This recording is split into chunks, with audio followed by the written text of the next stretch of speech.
changes. When atomic fire consumed the Earth, those who survived did so in great underground vaults. When they opened, their inhabitants set out across the ruins of the old world to build a new society.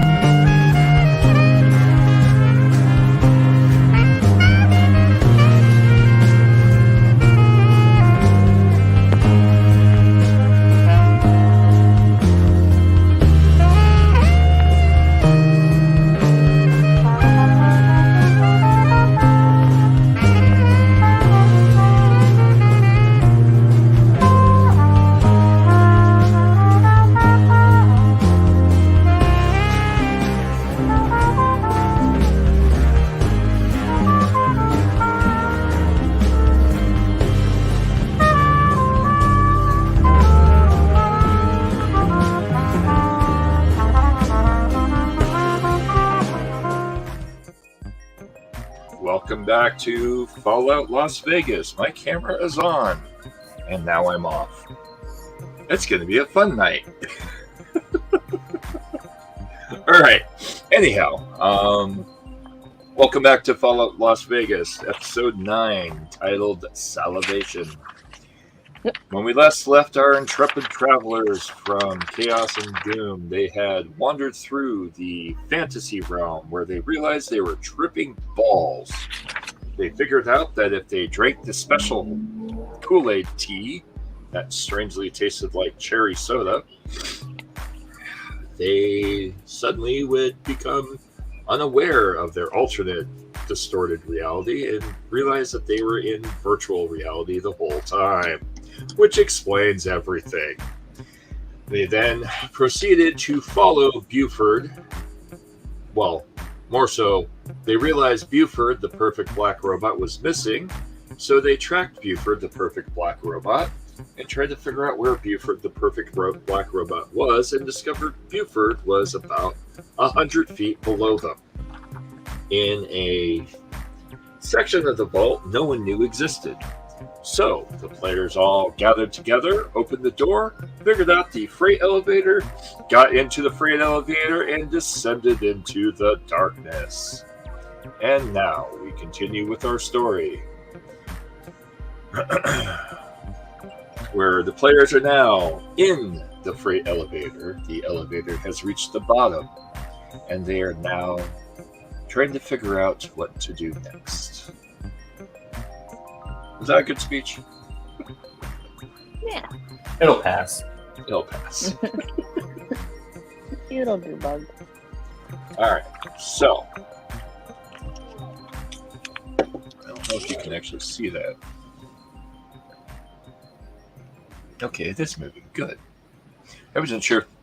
The animations I put in here are working, but when I put them in, they're not working. Wow. So I couldn't tell if they were actually running or not. I see a red circle spinning. Yes, the red circle is there for a reason. It will explain something momentarily once you get there. Okay, where am Actually, you are right here. Okay. And your dog is next to you. I've seen the dog. Don't ask me why. Right. Oh, I will put That's this character. red circle right here. Oh. This red circle marks that the door is currently locked.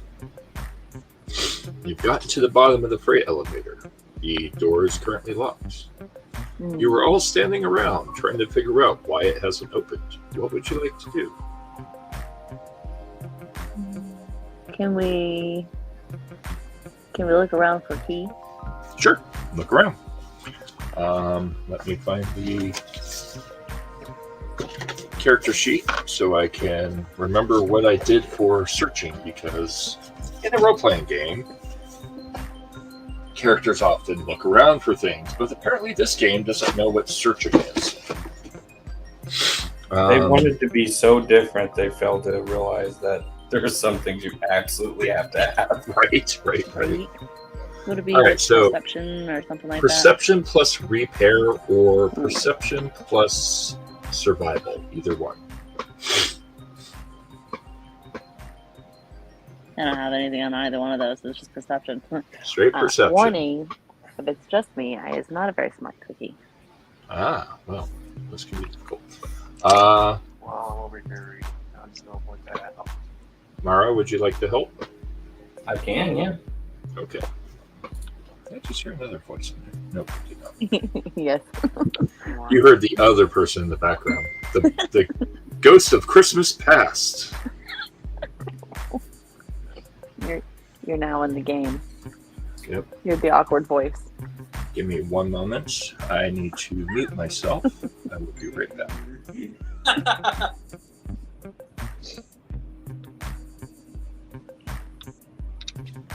This is normally when the video plays. Yeah. The person playing the videos is not here. He's muted.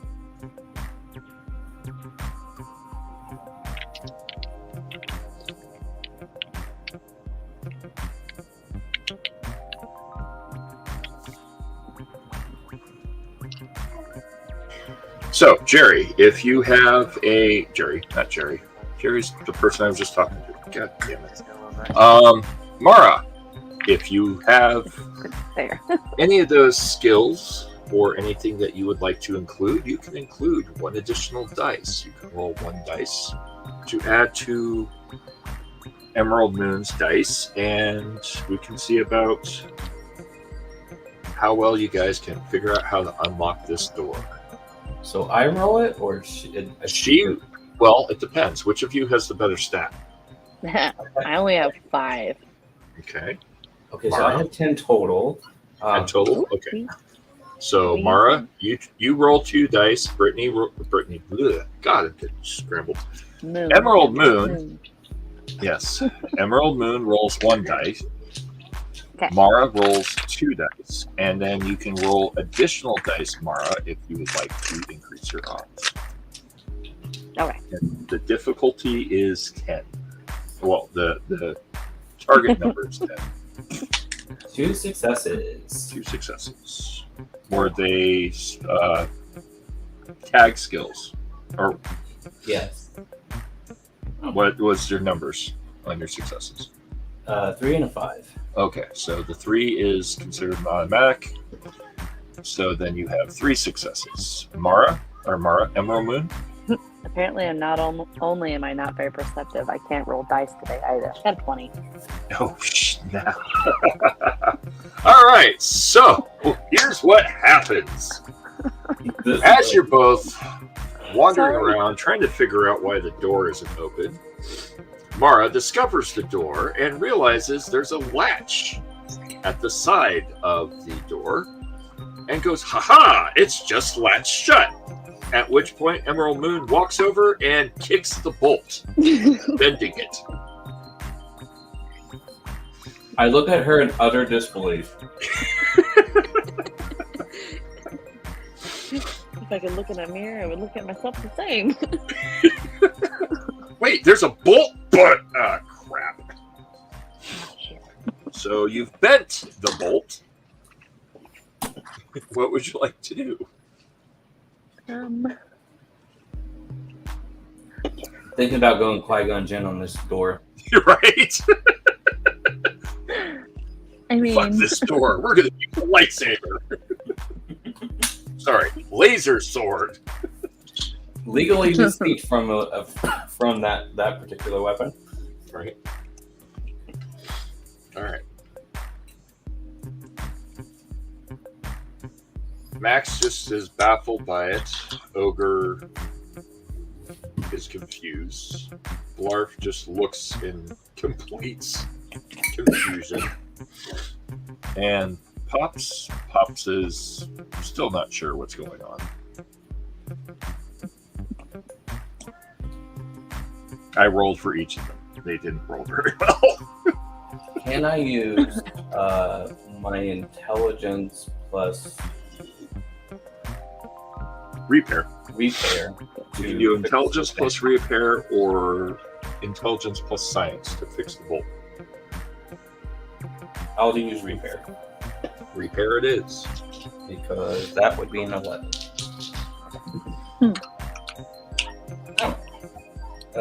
One success. One success. That is You manage to kick it back into place. Takes a little bit of work. You decide to use one of Blarf's shoes to make it hammer back into place. And then you can somewhat get it open, and you start to wiggle the door open a little bit. It takes a few minutes. Makes a horrendous screeching sound. But most importantly, the door is open. Wait, I'm wrong there. I'm on the wrong there. Yay, successfully.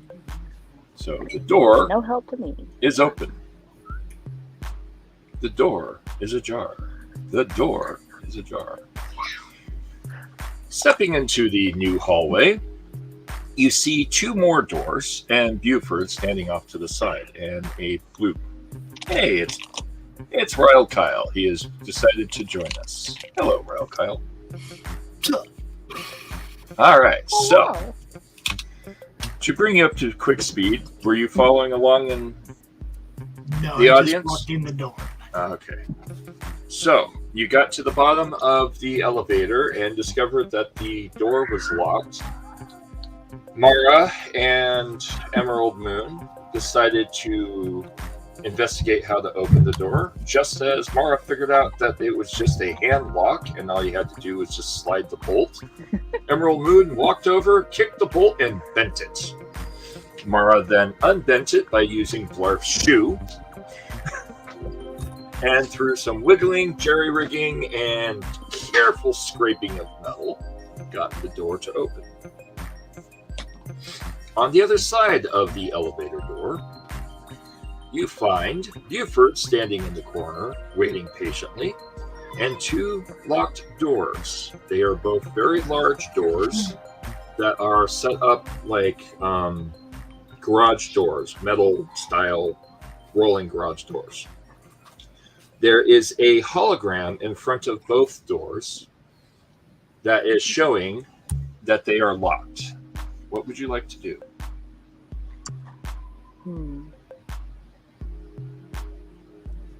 What would I like to do?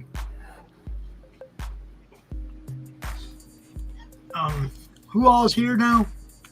Currently, Emerald Moon, Mara Jade, yourself, and the rest of the party is all here. Technically, why get out of my face? Technically, Atreyu is here, but Atreyu is elsewhere in the locked facility. Okay, I'm going to look over at Blarf and hold up my Pip-Boy and point at the door. The dwarf player is not available. He's currently at a convention. He will be joining us in about, hopefully, an hour. That's when you just take the initiative and play for it. Okay. One moment.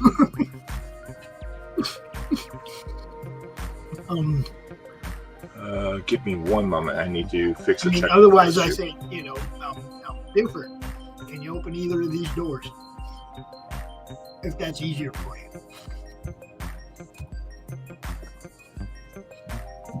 Hi, Carrie.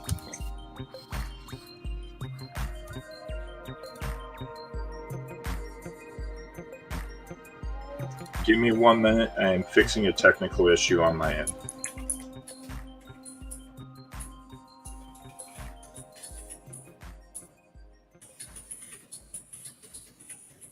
Access denied. Access denied. All right. Sorry. One of the other players, the link I sent them wasn't working.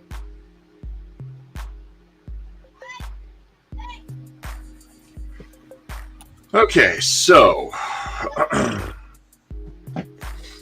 Blarf just kind of looks at the door and shrugs. Buford says, no, can't unlock the door. I can have Blarf try to unlock the door.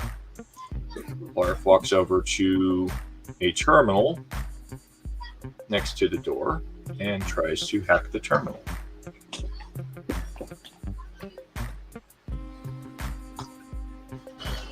Which I need his sheet. Where is his sheet? just had it out.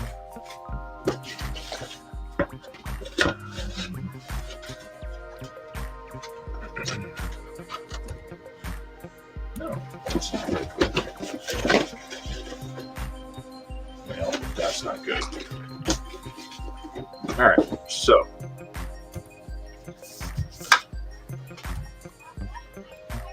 give me one moment. I just had the sheet out. Oh, it's in the box. That's fine.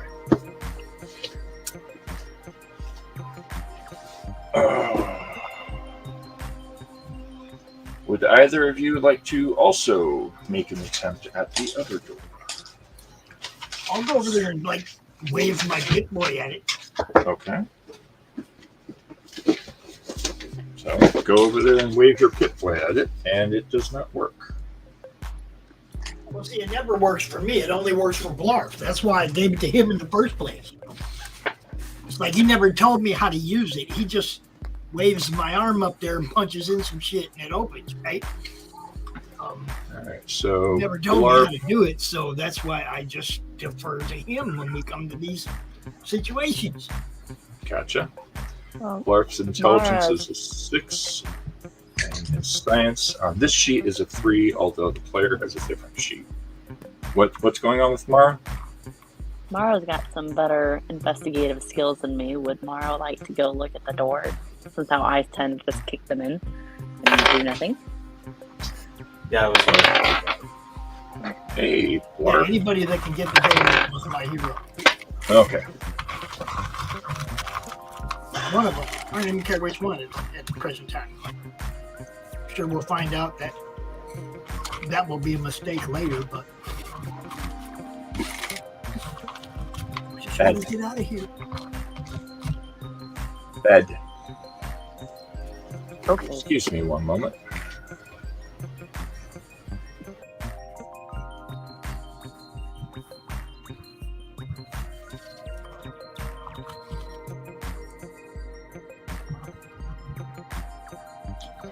All right, so Blarf manages to get 2 out of 3 successes on the door he's on.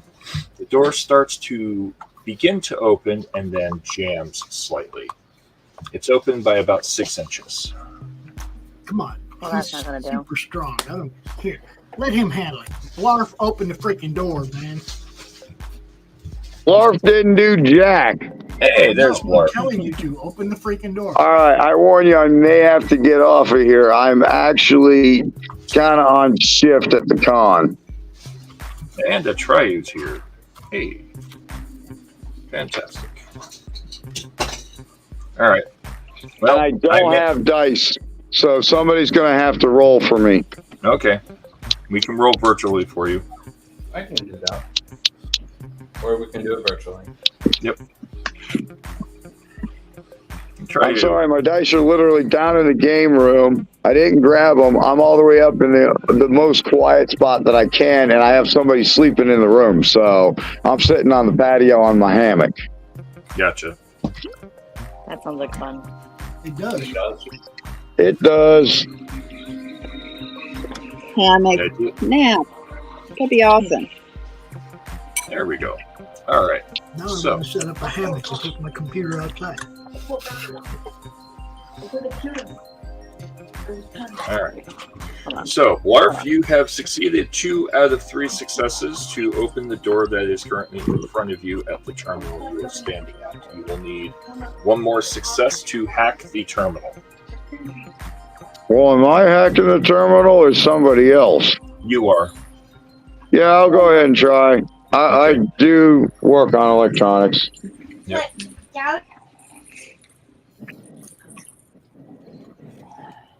While he's working on that door, I'll try to work on the other door.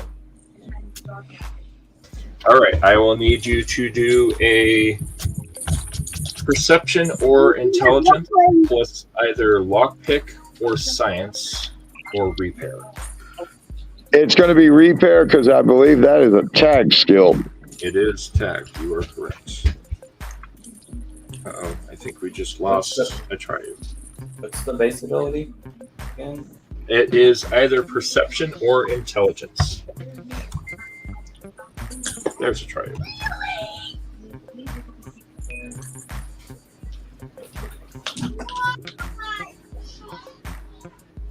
I failed both of them, but not.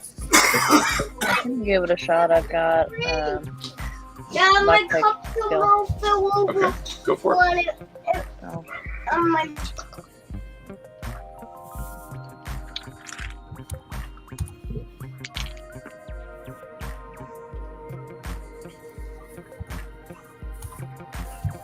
What is that symbol that looks like an eye? That would be a 1, which means you did very well. Okay, I did that and then a 12, so I got a 1. And the 12 doesn't pass up. Bad. Because I got intelligence 6 and lockpick 2. So I got one of them. That is fantastic. That it would be effectively 2 successes to unlock the door. Which door are you locking? Are you unlocking the door next to Blarf or the door next to Mara? Mara. Mara? Okay. As you unlock the door next to Mara, I need to grab it. It opens up, and a Triu is on the other side. Yay! Standing there, confused. Opening up the door, you find on the opposite side what seems to be a foyer with what almost would resemble a really advanced high-tech hotel. There's a desk and quite a number of other things in this hotel room, or this hotel lobby. Blarf, you succeed in opening up the other door. The other door opens up to a stairwell.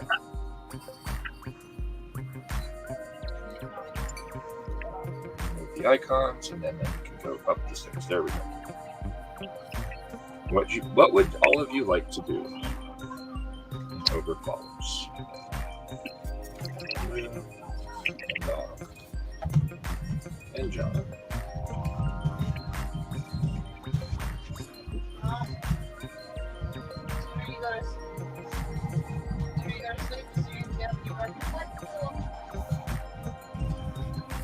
I wondered what happened to you. Where'd you run off to, Atriu? The player will be there in just a moment.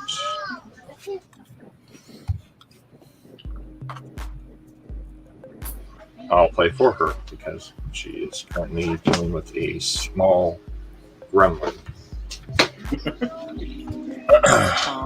Well, I just kind of was wandering through the forest and found myself falling down a hole. And when I got to the bottom of the hole, I was inside this place. And I crawled through this small little tunnel and came out through this little hole, and I found a bed.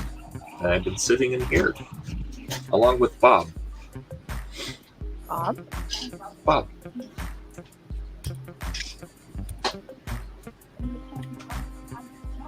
Who's Bob? Bob is the guy that lives in the room down the hall. Oh. Bob's been here for a while.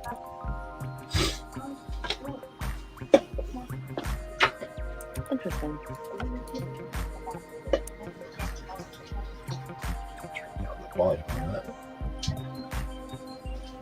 Just the settings.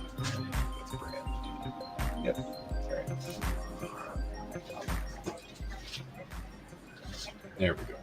So, what would you all like to do?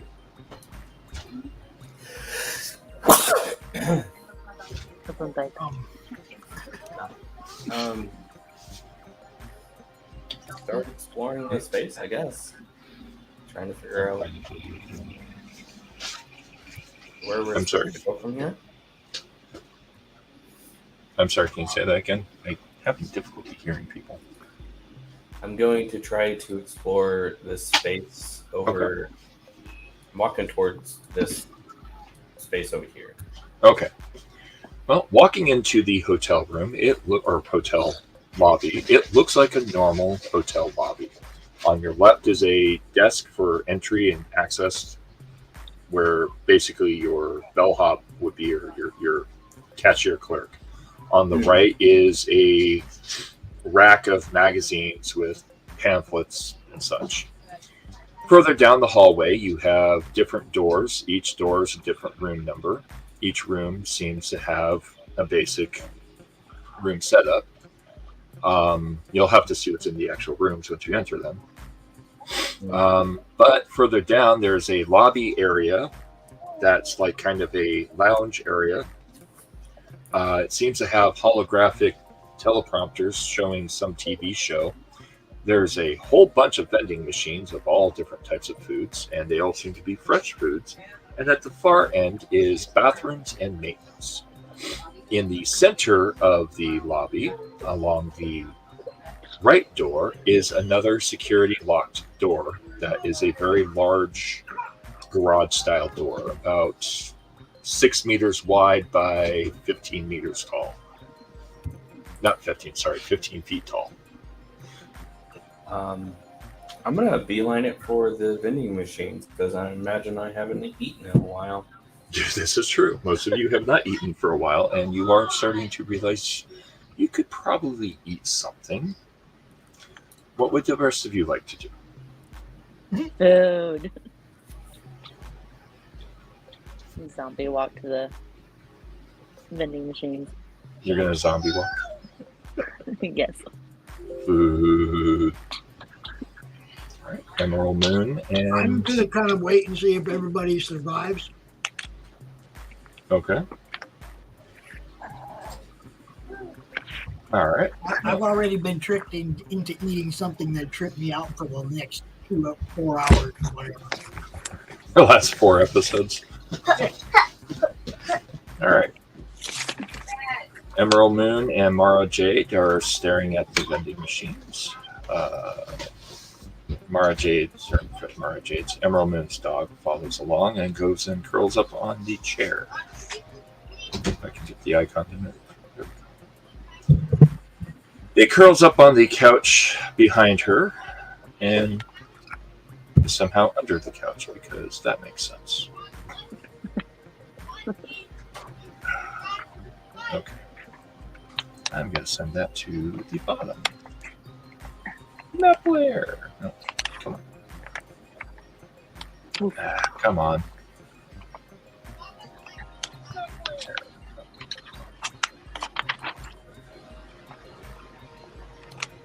There we go.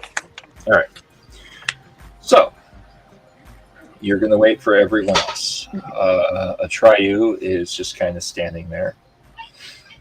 Ogre just kind of wanders in and stares at the magazines, trying to figure out what he's reading. John just kind of stands there and watches you and watches Blarf. Blarf, what would you like to do? Do you want to follow the rest of the party, or do you want to go up the stairs?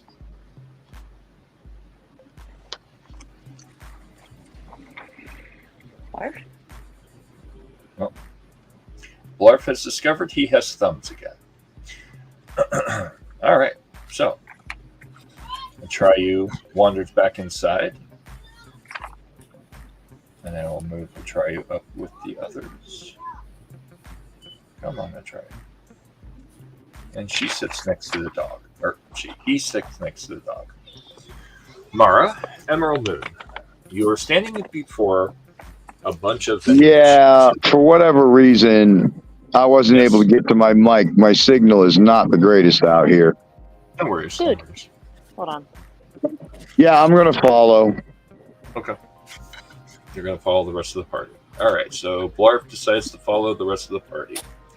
The rest of the party have all gone up to the vending machines, aside from Ogre, who is currently trying to read. And it's a very uncomfortable sensation because he's picking up these pamphlets one at a time and he's rotating them upside down and turning his head, trying to understand what he's looking at. It's almost if an alien tried to pick up a porn mag. You just kind of don't know what you're looking at. to reiterate, Ryle Kyle is not by the vending machines. He's waiting Yes. to see if everybody survives. Yes. Are you going to enter the same area, or are you going to I'm in the stay? room. I'm just not eating Okay. nothing. I'm not over there looking. I'm just waiting to see what happens to everybody else. You know? All right.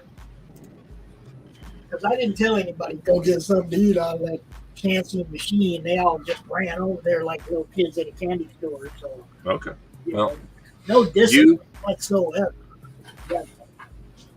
All right. So Ryle Kyle, Ogre, Buford, and John Matrix are all standing by the entry into the lobby area. The rest of the party has gone up into the vending machine area. All right. Mara, Emerald Moon, what would you like to do?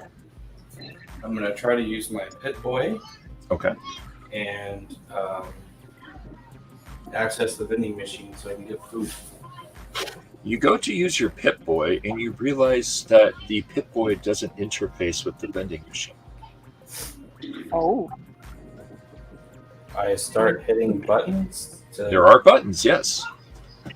It's A through Z, 1 through 0, and then there's an up button, a down button, and a enter button.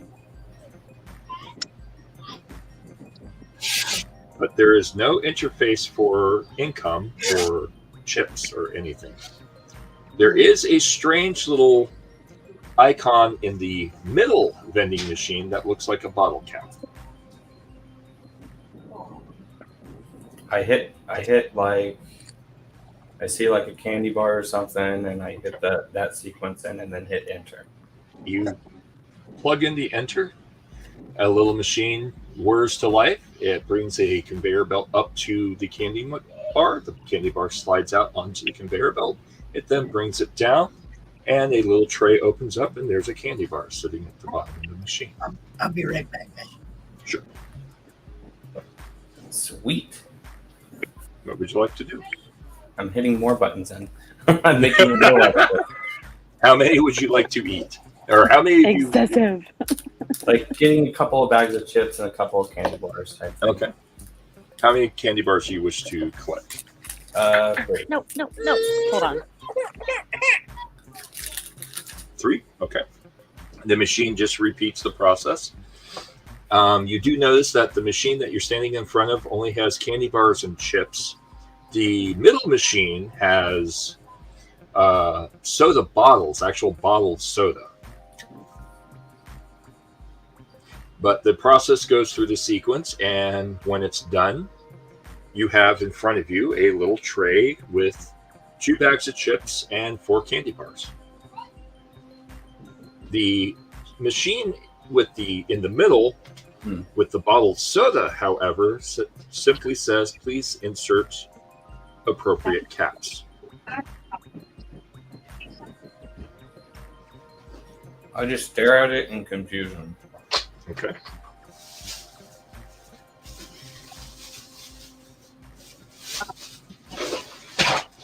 Clark? Yep. Standing behind Emerald Moon and Mara Jade, you see them plugging away at the vending machines. And Mara Jade proceeds to plug away at the vending machine and gets 2 bags of chips and 4 candy bars out of the machine, and then looks at the one that has bottled soda, punches the button, nothing happens. A teleprompter comes up and it says, please insert appropriate caps. Mara Jade looks very confused.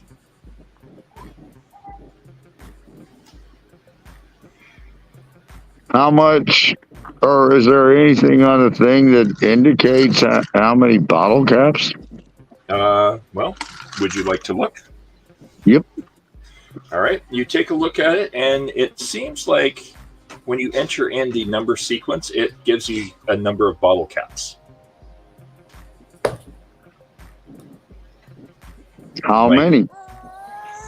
Nuka-Cola is 3 bottle caps. Cherry Nuka-Cola is 4. Nuka-Cola Quantum is 10. And Black Cherry is 8. Root beer is 7. Sunset sarsaparilla is 5. And then Well, how many bottle caps do I have on me? Enough. You don't remember? Blarf has 1,200 bottle caps. Ooh.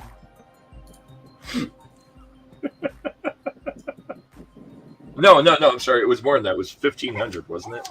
Oh yeah, it's a lot. It's a lot. It's a ridiculous amount. But I am pretty sure I have bottle caps on me. Do I have that much? Probably not.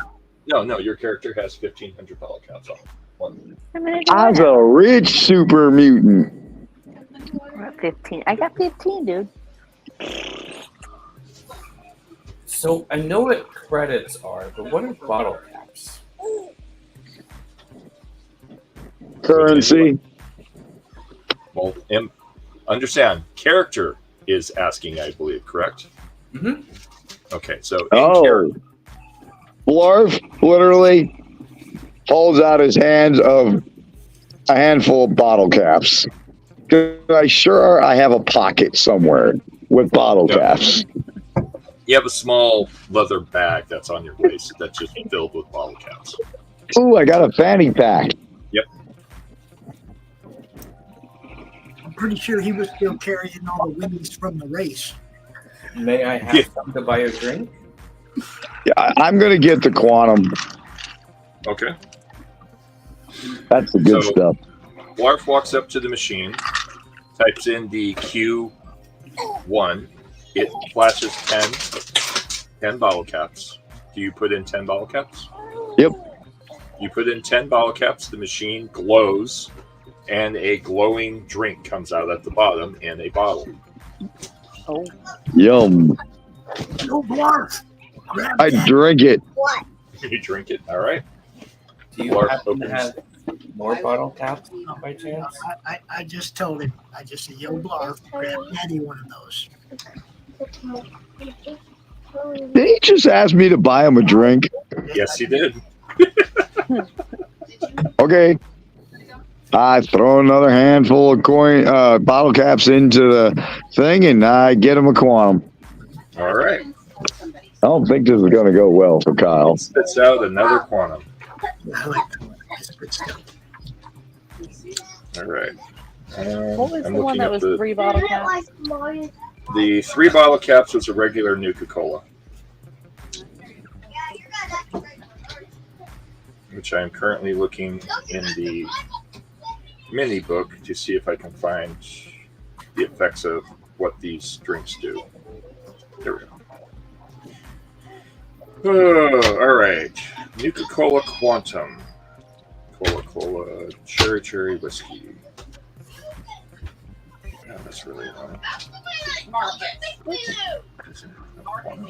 Mara starts digging in her bag looking for these bottle caps that she has no idea.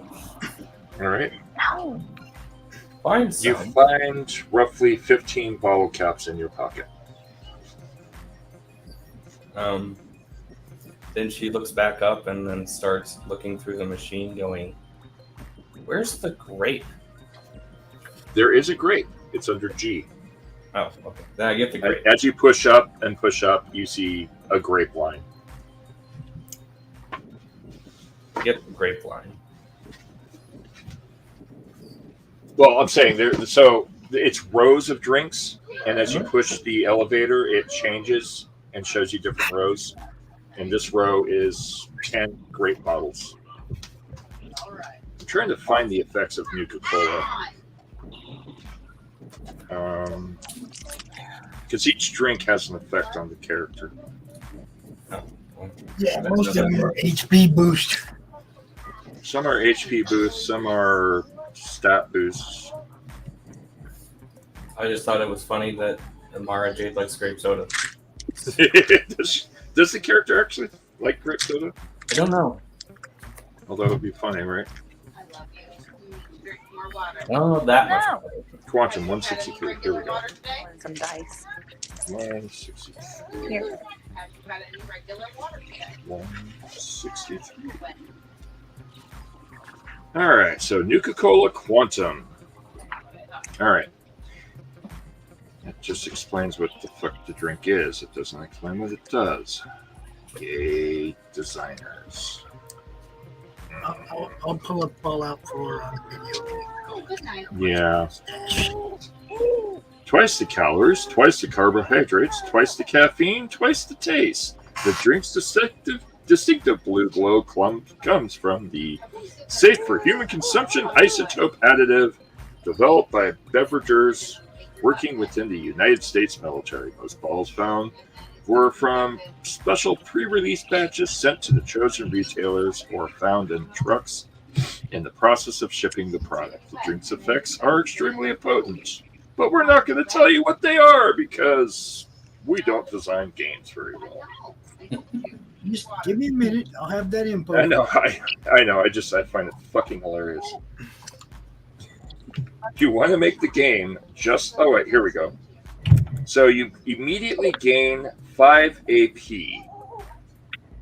for drinking a Nuka-Cola Quantum. That's it. Yeah, that's not Right? Woo! 5 extra AP! What? Let me see what it says in the actual game manual. Like the real...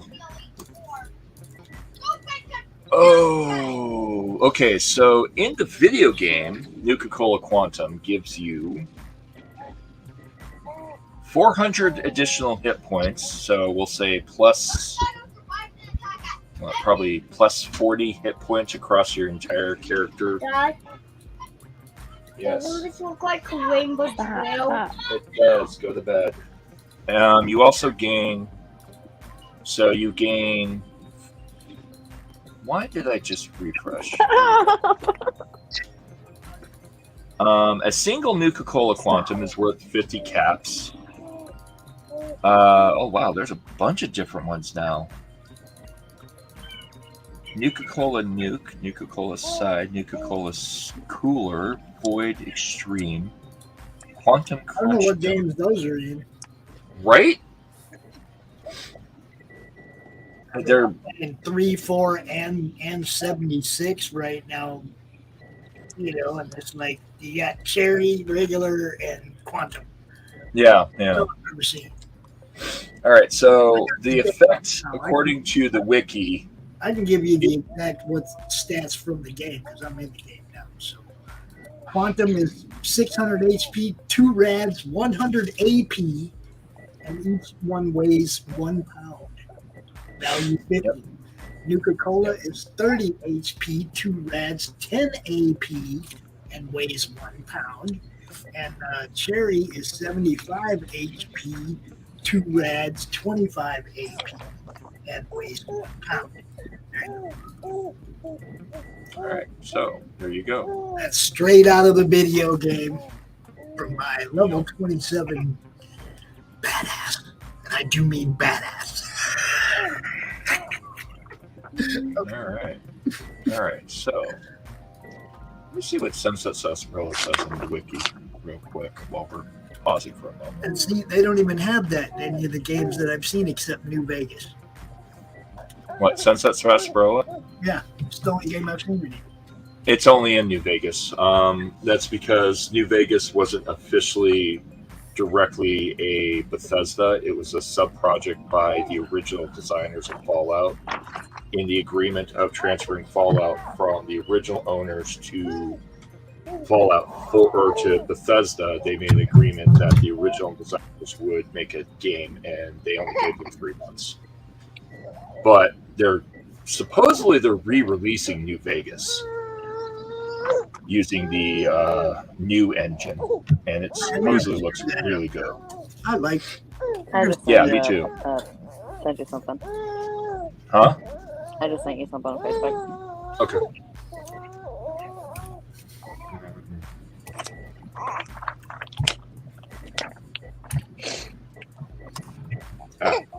Thank you. Yes. Yep. Yes. Perfect. Thank you. You're welcome.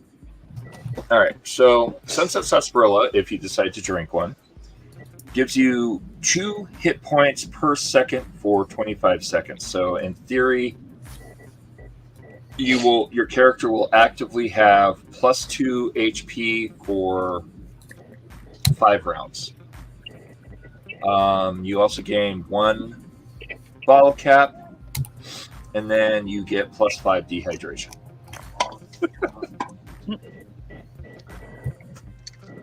That's no problem for me. Right. All right. So, Blarf, you down a quantum. You go woo as you drink that quantum, and you spin up real fast. Do you have any damage on your character? If I did, it's probably already healed by now. True. Well, you just gained temporarily 5 additional HP. You feel really good. Why'd you think about it? You also gained 5 radiation. No, I don't. Well, but doesn't radiation do something positive for your character anyways? I don't think it does anything. It just says I have an immunity. Yeah. One of the players has like a bonus they get whenever they're exposed to radiation, but I don't remember which character. Ogre, Anyhow, probably Ogre. And then you also gain +100 action points. So following the book, you gain +5 AP. So, number points? Yeah. Basically, the die pool goes up to full. So that means I actually... okay. It's the best way it translates. Also, effectively, you will gain +5... what's that word called? Initiative. For the scene. Okay. All right. Mara Jade, are you buying a Nuka grape? Yep. All right, Nuka grape. I'm gonna go right off the wiki because. See, I've never seen Nuka Grape either. Nuka grape? Oh, it's in Nuka World and Fallout 76. I haven't seen it in 76. Nuka grape. Whoa, this is interesting. Nuka grape. I don't give a shit about Spice Girls and Keds. Fuck off. +100 hit points, +50 action points, -400 radiation. It devours radiation. Yeah, it's just like, Radaway. Yeah, it's basically Nuka-Cola with Radaway. So +1,800 HP plus 100 plus what? So +100 HP. So we're gonna say it's gonna give you a plus. We'll say +5 HP, +1 action points, and then -40 radiation for the scene.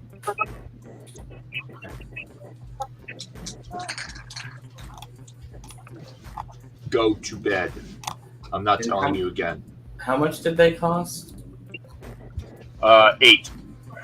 8. Okay.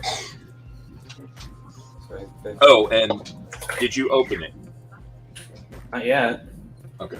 Well, if you open it, you get 1 free bottle cap. No. Well, I was going to sit down and then open it. Okay. That.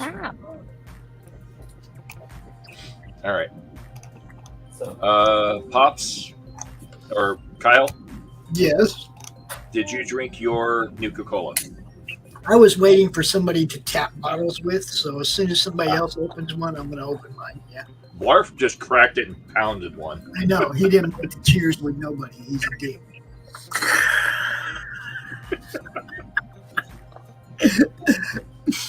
But, What? I'm sure Mara or somebody will tap bottles with me and we can down these. Yeah.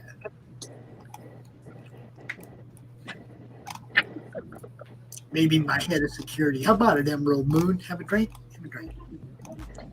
Well, I'm limited on bottle caps, so I'm going to beg Blarf to buy me a Nuka Grape. Or fire one. Come on. So come on, please. You got all those bottle caps there. He's got all the bracelets. He can't act like he does. Hold on. Ooh, somebody's mad. He's trying to stand up and did not succeed. All right, so Blarf. I think he may have a bad connection. All right, well, we'll come back to Blarf in just a moment. Mara Jade? Yep. You bought yourself a Nuka-Cola grape. Ryle Kyle is looking for someone to clink bottles with. I'll wait for Emerald Moon. Just here, take some of my caps. Get her something, whatever she wants. I don't care. All right. So you hand off the bottle caps to Emerald Moon. She walks over to the machine and gets herself a grape Nuka-Cola and just kind of looks at the selection. Ah, Blarf is back. Welcome back. Yeah. Okay. All right. So My phone did something funky. I see Again. that. It happens. I should send you the link. How old is your phone? Oh, I have a Z Fold Do you? 3. It's not that. It's that I'm at Kalahari. I'm literally dealing with Wi-Fi issues, Yeah. just streaming issues. It's. Do you have a second phone? Do you have a second phone laying around? No. I was gonna say. Well, I have. Well, the other phone is only Wi-Fi, and that phone is what I'm using to read my character sheet. Listen to what I'm saying. If you got two phones, you make one a hotspot for the other one. Yeah. So the other phone does not work as a phone anymore. It is solely a tablet, essentially, that if I have Wi-Fi, I can use it. And if I use my other phone, I'm going to get charged for turning it into a hotspot. Yeah, he's not at home. He's at a convention.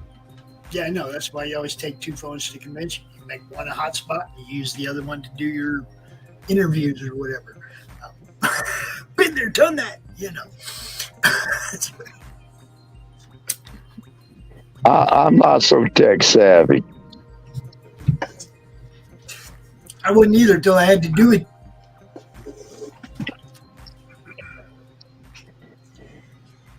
Anyhow, so Blarf, Ryle Kyle would like to have a drink with you and Emerald Moon. And Mara. And Mara. Okay. We all good. We're going to toast to the fact that we're all still alive. If you're down with that. John also decides to bring up the rear.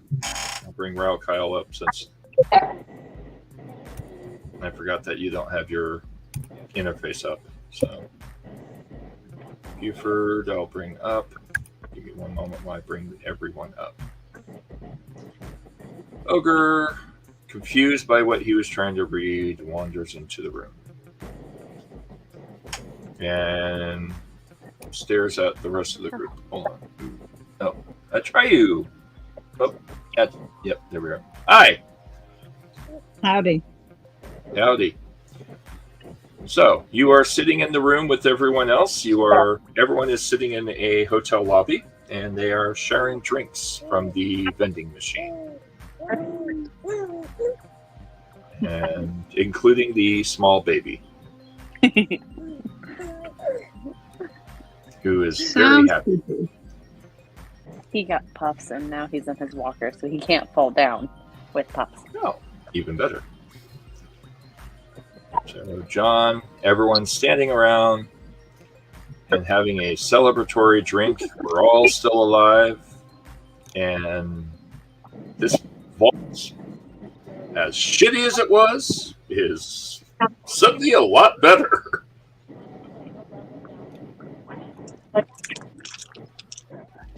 All right. So, who has a drink and does not have a drink? Well, I have one. I'm probably pretty thirsty with all these action stuff and not eating. I probably got a grumbly tummy too. Well, there's a vending machine full of food. Mara Jade, Yes. did you go and sit down, or are you still standing in front of the vending machine? Oh,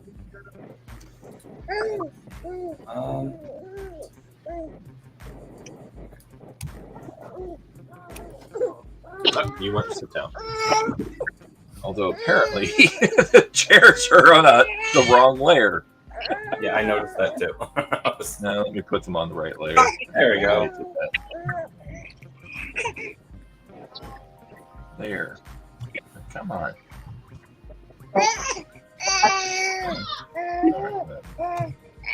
All right. So Mara decides to go sit down around on the 4 couches. There's 4 couches, and there's a center little cylinder that has and this is something you all have never seen before, a holographic 360-degree TV. Each side is showing a different channel, and each channel is showing what looks to be a live feed of some kind, TV shows, and one side has a view of the outside Mojave wasteland.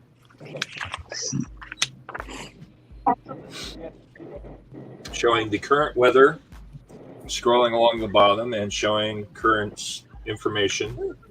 And it looks like it's showing the Las Vegas Strip.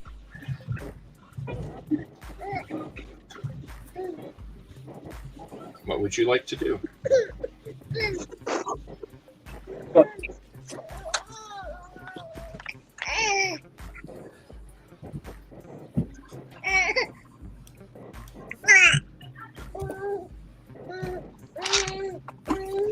I'm just staring at the TV, wondering about this particular planet. Well, the screen you're currently watching is a holographic screen showing some kind of a sitcom involving a Mr. Handy who can't quite cook souffles, and the family dog keeps stealing foods when the Mr. Handy's not looking. Hilarious.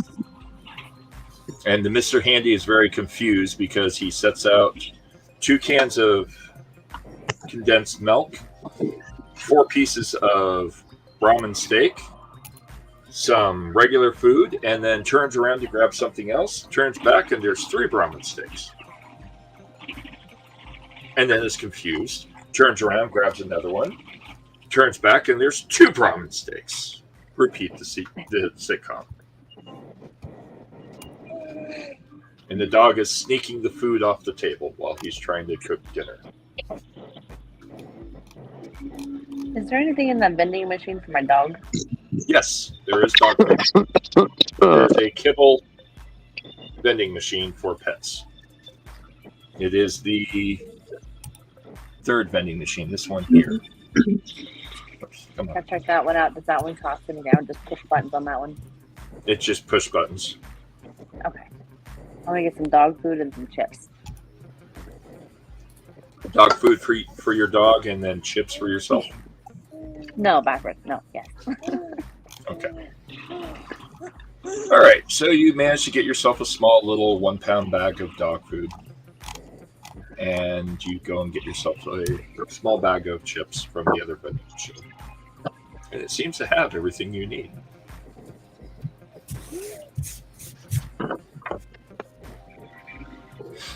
What would you like to do with the dog food? Do you wish to open it or find a bowl or what? Yeah, can I find a bowl? I don't know where a bowl would be.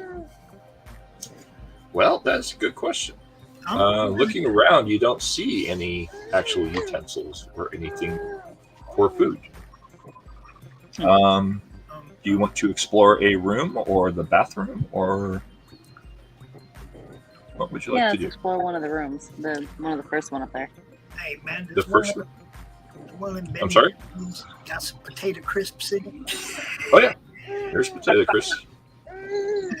All right, so the room that you wish to explore, are you talking about the one that's directly across from everyone else? Yeah, the closest All one. right. Closest one. All right. Emerald Moon wanders across the hallway to the closed door. This is room 003. The door is locked. Would you like to try to pick it? Yeah, let's do that. All right. You basically try to pick the lock. I will need a perception or intelligence plus lockpick, please. Do intelligence. My perception sucks. And I have only one success. One success. You managed to unlock it. The door swings open, and immediately to your left is a kitchen counter. There is a couple cups and bowls and utensils, and then there's a sink to wash things in.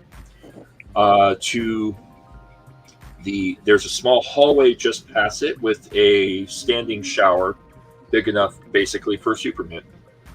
To your right is an open room, and you can see a bed just beyond the little kitchenette area. There is also a holographic TV display showing the outside wasteland. Huh. Like security cameras. Good evening, Max. Welcome to the party. Ah, Max, you have joined us. So, to bring you up to speed, the party came down a freight elevator into a locked room area with two doors, one to the left, one to the right. The one to the right opened up into a hotel-style lobby.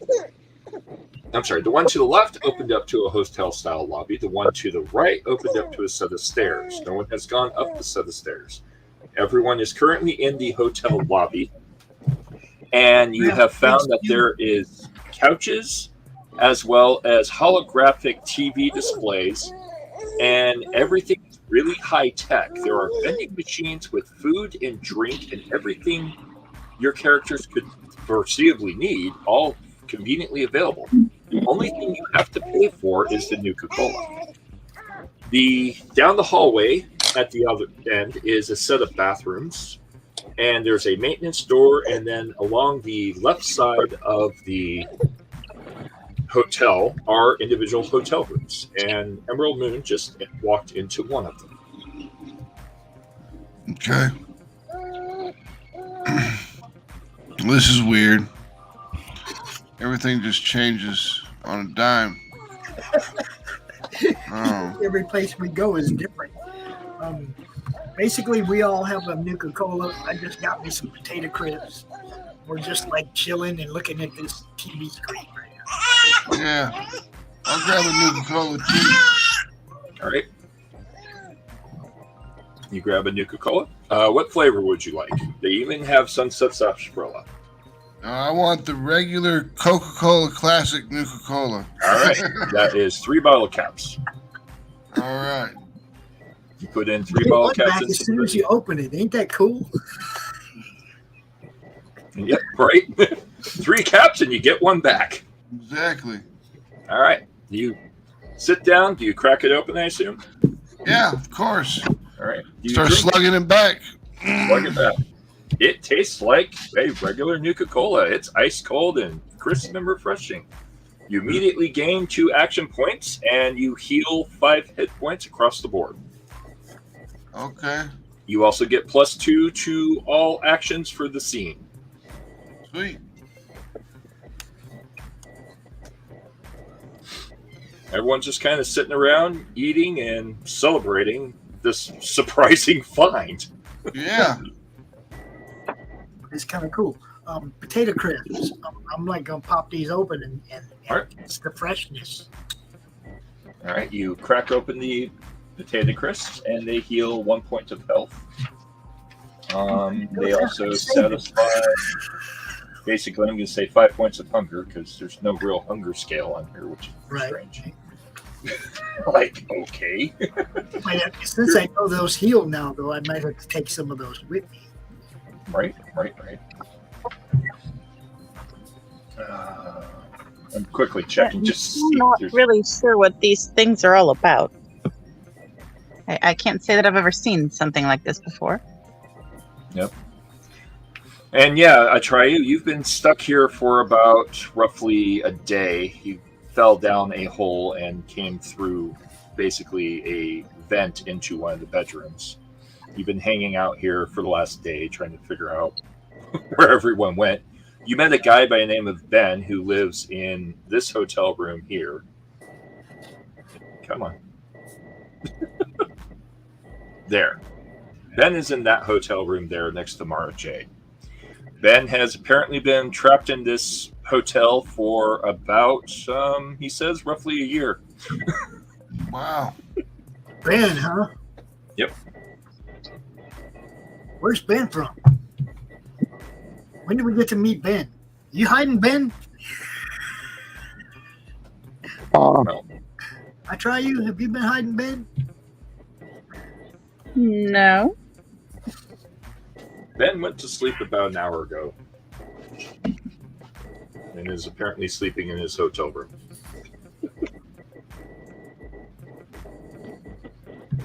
So have we ever met Ben before? No. All right. Well, I'm gonna go. Go get him, John. Go get him. Up to his hotel room. All right. The door is locked. What would you like to do? Just knock on the door. All right. You knock on the door. Hey, get awake. You need to wake up and get to the chopper.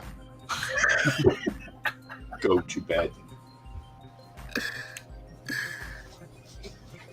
Okay, you can plug it in. Excuse me a second.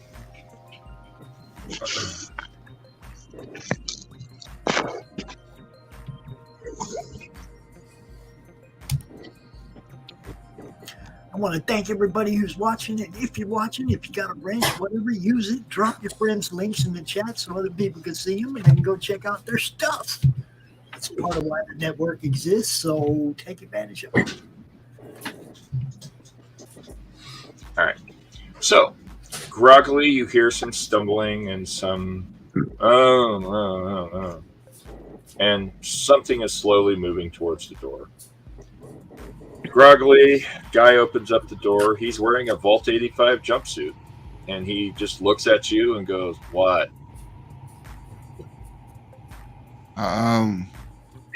Would you like to come out and join us, please? We would like to ask you some questions. Ask, fine. Let me get my shoes. And wanders back inside. Just does Ben recognize John as Vault 85 security? You don't know. Maybe He just kind of wandered back inside and said he was getting his shoes. He then comes out to the door a few minutes later. Yep. I'll escort him back into the group here. All right. Over by the overseer. And he sits down on the chair next to Mara Jade on the opposite end. And just kind of sits there and just groggily looks at everybody. Buford, come over here by me, son. Hey, yeah. I scoot to my right a little bit as he sits down. Okay. Buford standing behind you. Our friend told us that your name is Ben. Yeah, I'm Ben. Ben, do you recognize this robot? Vaguely. I've been down in this section of the vault for a year. Yeah. Wait, do you understand the significance of this robot? To your No. No. I've seen it once or twice, but I Whose don't know presence where that's... was it in when you saw it? It was in the far edge of the Folly race area. One of the race car drivers had the robot in the car with him.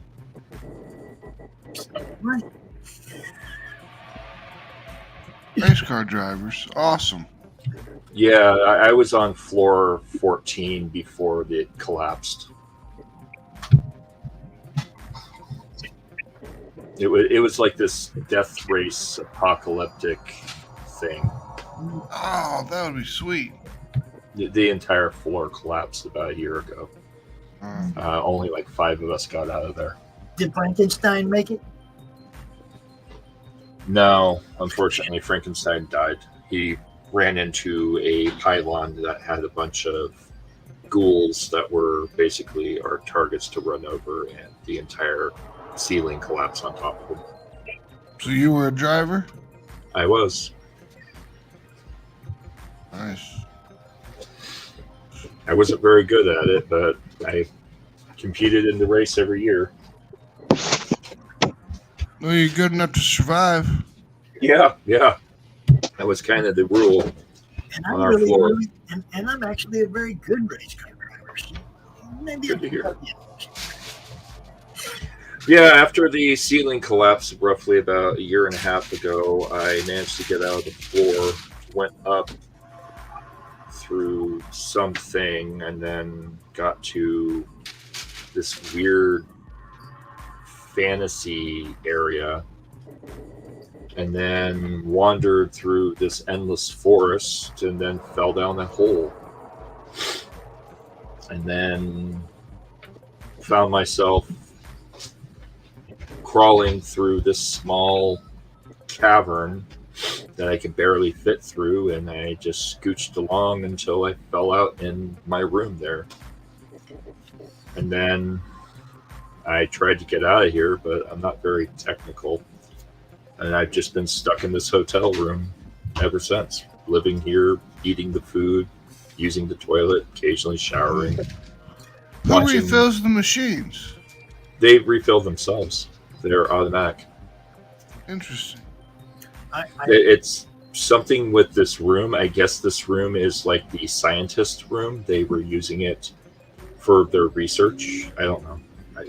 I still don't understand all of it. Well, I just want to let you know that we are all from Vault 85 as well. Or, Oh, cool. Not all of us, but, some of us, and some of us are from the surface. Oh, But I Crazy. am the overseer. congratulations. I am the overseer of What is Vault that? 85. What is an overseer? The one running the show, brother. Oh, I didn't know they existed. Oh, yeah, we do. On my floor, the one that ran the show was the one that won the race every year. Yeah, well, that's probably why that floor collapsed. And you see what I'm saying? If you don't follow the rules, there's consequences. Okay. If you say so. Yeah, it's just the way it is. Anyway, as I was saying, some of us are actually from Vault 85 from different floors than you. Some of us are from the surface. But basically, we're going back into Vault 85 one way or the other. So, you can hang out here. You can follow us, but you're going to have to be a little bit more enthusiastic about getting saved. But Sure. I'm sorry. I just went to sleep an hour ago. I don't care if I've been here for a year and hadn't seen nobody, and people just started popping in all of a sudden. I'd be wide awake. Well, the thing is If I the don't know who they are, what teleprompter. their threat level is to me. Well, the teleprompter video things show us what's going on outside, and yeah, What's going on outside, dude? wasteland, and there's all kinds of random fights going on. It's kind of interesting sometimes. It tells us like what the temperature is, and then shows us the weather, and then shows us what that camera's looking at. Each room seems to have a different camera. I like the one that had the pretty girls. Screw all Yeah, that. me too. I'd like to see all that with your own eyes. Yeah, I guess. All right, Ralph. Well, we're going to do some things, and you do your thing, all right? Okay. I'm going back to bed. All right, we're getting out of here. He just kind of stands up and wanders into the bathroom, then comes back out and staggers into the room, and you just hear a flip. That's one sleepy guy. Yeah, I don't know about y'all, but I ain't waiting for him to wake up to go. No, we need to get out of here now. Yeah. All right. We need to get back to things that are familiar, that we know, our own places, Vault 85, and what's above it. That's our spots. That's where we need to get to. All righty. We keep going down though. I don't know. This level's looking pretty nice. It's got food. And Nuka-Cola, but I'll run out of money eventually. That is true. On the upside, every time you get a cola, you get one free bottle cap. So everything, it's like buy 3, get 1 free. You got it.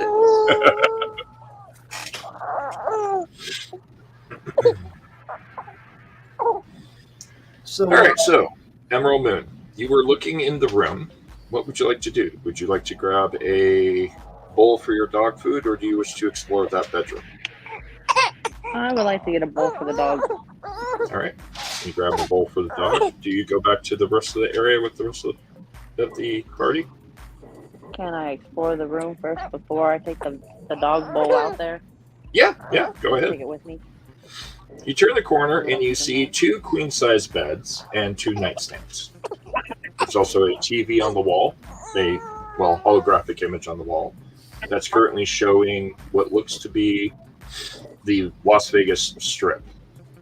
It's kind of dusty and messy. There seems to be parties going on and just a lot of chaos.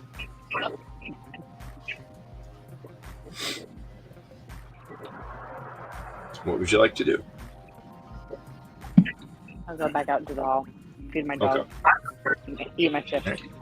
You grab a bowl and wander out to your dog standing or sitting next to a Triu.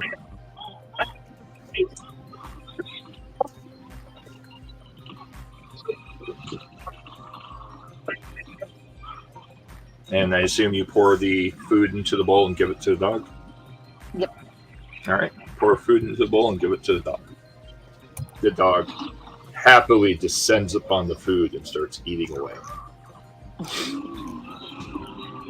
Gobble, gobble, buddy. Like a hungry hippo. Right. All right, so you're all sitting around enjoying the wonderful food, the wonderful drink, the TVs. What would you like to do? Would you like to sit and rest? Do you wish to explore the different rooms? Or figure out why that door has a hologram that shows it's locked? Yeah, well, I'm all for getting back on the road. I've been sitting here long enough. Yeah. John would want to clear all the rooms to make sure that they didn't have anything in them. Other than Ben, you mean? Do you wish to start with Ben's room, or do you wish to start down by the hotel desk? By the desk. All right. We'll move our way back. All right. John wanders down towards the hotel desk. And unfortunately, I won't be able to show that. Naruto, Jesus Christ, nice ass though. What? Sorry, distracted. Apparently.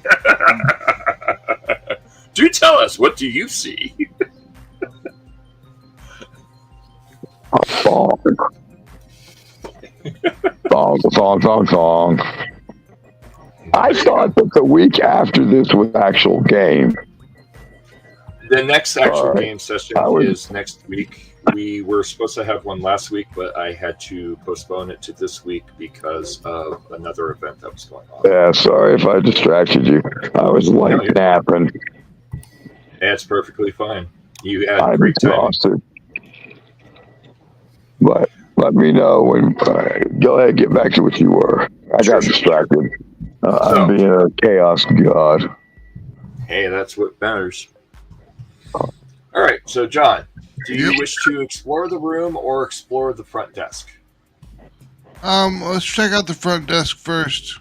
All right. Standing behind the front desk, you see 2 computer terminals and a bunch of cabinets. Both computer terminals are turned on, but their screens are turned off. I'll flip the screens on. Okay, you flip the screens on, and it shows hotel occupancy, and currently 2 rooms are occupied, and the rest are empty. Who are the 2 rooms occupied by? Well, one is occupied by what seems to be Ben. It just says Ben. And then the second one right next to it is occupied by I Try You. Okay. It also shows in the hotel lobby icons where each of the vault members currently are in the lobby. Okay, and how do I know if it's tracking it just by camera or if it's by Pip-Boy or what? It seems to be tracking Pip-Boy because it's not showing anyone else, just vault members. Okay. Alright, then we'll go to the first room and pull out the pistol and clear the room. You open the room. Well, actually, the door is locked. However, the computer does show lock or unlock for each door. Oh, unlock them all. Unlock all doors? Oh, yeah. Okay. You unlock all doors, and the icon, as John is standing at the terminal, suddenly the big door unlocks, and the hologram disappears. Oh. And a new hologram appears instead, a green one, in front of the big bay door. You also hear every hotel room door all unlock simultaneously. You then hear something power up, and a voice starts to talk to everyone. Let me pull this out. I will bring it up to where the rest of the players are so that those following along at home can watch. A holographic head appears in the corner of the room where one of the TV screens was. It says, "Welcome to the hotel." Oh, damn it. I had a name for this. Here we go. Welcome to the Hotel Nevada. We are glad that you could be part of our wonderful community. This is a private facility only for members of Vault 85 who have proven their worth. As a thank you for successfully overcoming data error, information missing, we welcome you to be part of this exclusive Vault section. By being a member of this exclusive Vault section, you and data redacted, information missing, can now enjoy the comfort of the Vault and the comforts that this Vault has to offer. We thank you for being part of this community. If you have any questions, please ask the floating head. What would you like to do? Well, I'm like the overseer. I should just be able to walk in, right? Snarf? There's a floating head in the corner. Come on, Blarf. Let's wave the Pip-Boy at the floating head. Let's go check out what's in this room. Look at the hologram. Okay. It's a floating head. It looks kind of like a semi-humanoid head. Very robotic, kind of wireframe of a human head. I poke it with my finger. It dissipates where your finger pokes. Not really there, Blarf. I shrug my shoulders. Okay. Can you try talking to it? Wave my Pip-Boy at it. Make your magic happen, dude. Come on. As you wave your Pip-Boy at it, it says, "Thank you, registered overseer. I see that you are standing here. However, your position and title in this section, it does not apply. This section is only for people who have survived the vault. While being a overseer, your title as overseer for the rest of the vault has been redacted. You are now titled as resident room 003. Well, I'm about to shut you down. You are now considered a member of this special vault." I'm about to shut him down. Blarf, you better tell him. Blarf doesn't respond. Blarf? Oh, Blarf, sorry.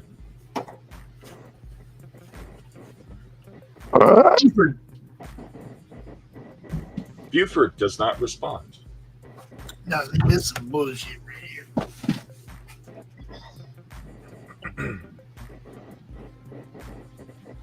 All right, so do I clear these rooms? Are they empty? So, as you enter each room, they seem to be relatively empty. There's nothing in any of the rooms. You go from room to room, and the only room that has anyone in it is Ben. There's a small mess in room 4, which is where it looks like a Triu had been kind of resting from time to time. Is whose room's got the pretty girls? Ben's. Ben, as you walk into Ben's room, Ben is passed the fuck out on the floor. He didn't make it to the bed. Wow, you were a sleepy dude. He made it approximately to the bed and just kind of fell over. That dude's got some good drugs. That's all. He's on something good. I'll just let him continue to sleep it off, whatever he's got going on. Check out the screen. What does the screen show? The screen shows basically a nightclub on the Las Vegas Strip with lots of women. Okay. And they are in all sorts of disarray. It seems to be some kind of a cat house. All right, and all these TVs in these rooms have shown footage of Las Vegas, correct? Correct. Each room has a different view and a different camera and a different section of the Vegas area, general area. The first room actually shows Nellis Air Force Base. Okay. Is there any terminals? There are terminals. They are behind the front counter.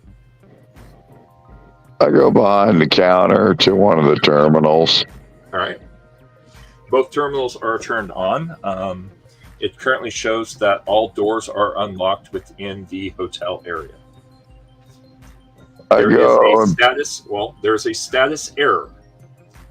Surface elevator battery incomplete. Oh, really?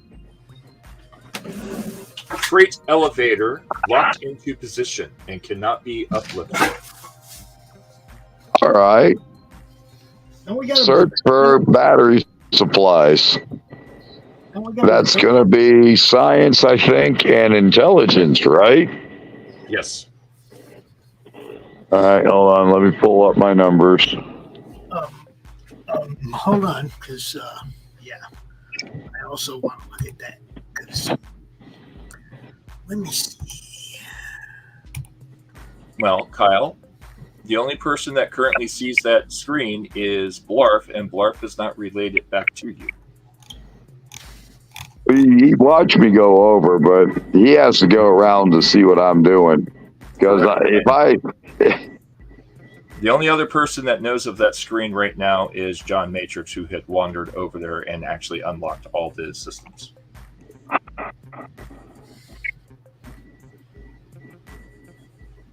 All right, I should have a depth perception.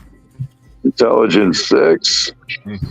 And science should be 3. I don't I have have science. 3, but maybe you may have it 3. higher. I have your original sheet, so. Yeah, well, I don't think I raised my science. Okay.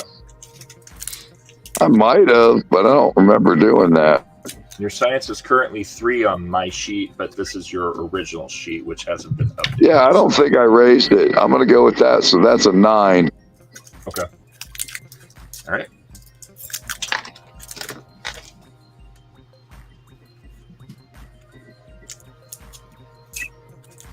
And I don't think that's going to be a very difficult task either, because I'm just using a search engine. Yep. 1 success is really all you need. So, like I said, I don't have dice with me. Okay. So if somebody wants to roll, go for it. Oh, sorry. I'll roll for you. How many dice do you wish to roll besides the basic 2? I'll go. What do we got for points? You're full, and because of the Nuka-Colas, everyone has full plus 5 or 3 to 5 each. I'll throw two dice in. All right, so 4 dice. Yep. Difficulty 9.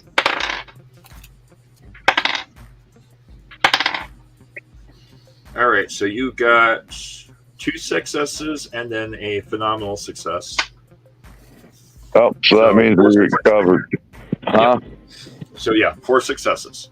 Going through the And database, we should be at 5 then, I think, for the full. all right, so going through the system database, it returns back that all battery reserves are currently depleted. Fusion cores needed.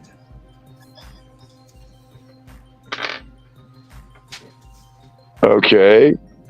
I should know what that is, right? Yeah, a fusion core is a common power armor. It's basically used in power armors and certain types of specialty fusion weapons. Oh, shit. I got an idea. Okay. Just go yank them one out of Yogurt's power armor.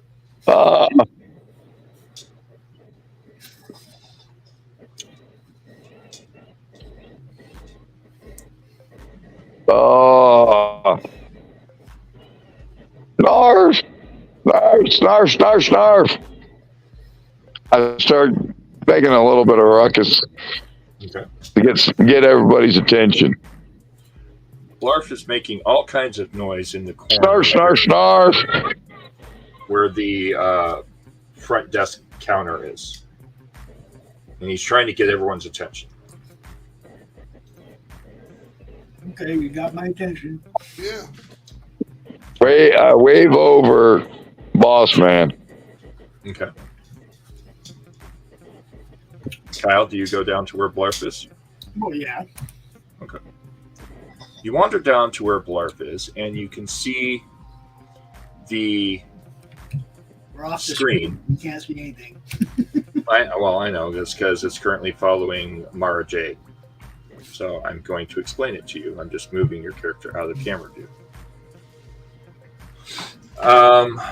So you see on the screen, there is a map of the area that you're in, and there is basically a couple of odd icons. Some of them are tires, some of them are batteries, some of them are beds. And then on the screen, it shows every single one of you that has a pit boy and where you're actively at within the hotel area. Outside of the hotel area is a parking lot. In the corner of the parking lot is a little red square that says surface lift elevator, low power. There. I point to the square on the screen. I point to the depletion. And then I point to Ogre. All right, go yank it out of his armor. It's going to piss him off. I ain't going to do it. I shake my head. I point to him, and then I point back to Ogre.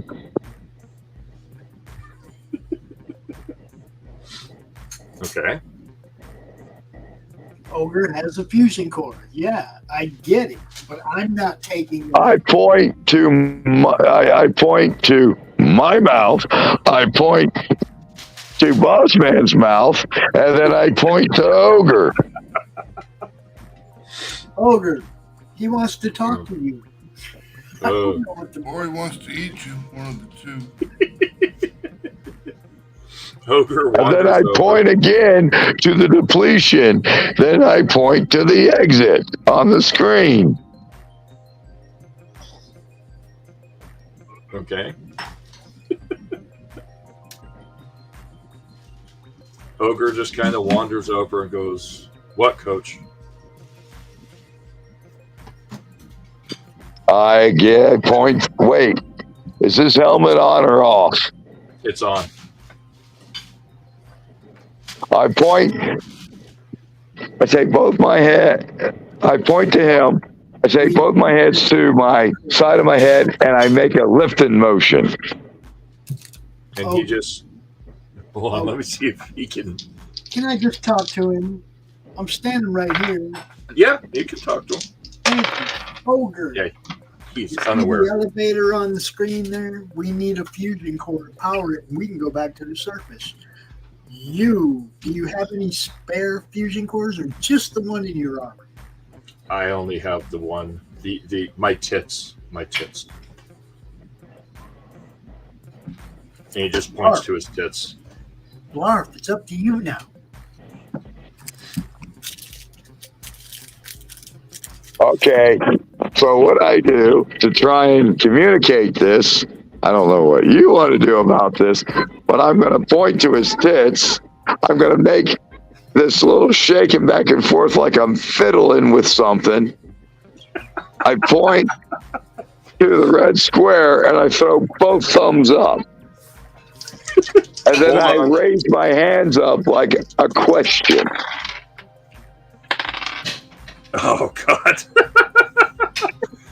Ogre looks at you. Looks at Ryle Kyle. Looks back at both of you. Goes, I'm scratches his head. I don't think that way. I like my tits where they are. No, don't touch my tits. My boobs. Ogre's boobs. No touch Ogre's I boobs. shake my head back And he and just forth kind of backs away emphatically no. He backs away slowly. Ogre's boobs are Ogre's boobs. No touch Ogre's boobs. Bad touch. I put my face palm. It's like this, Blarf. However bad you want to get to the surface, is how much you're going to pursue this. What powers cars in this world? Fusion cores? Fusion cores. Actually, cars are not powered specifically by fusion cores themselves. They have fusion reactors. Okay. They have actual microfusion reactors, which are different from fusion cores. All right. Theoretically, if you have a good enough science, you could jerry-rig a power source from a car. Now that we're talking about this, I have a higher science and a higher intelligence than the guy who rolled earlier. And now that I know what's going on, I also have repair as a tag. There you go. Come on, man. Can I handle this, please?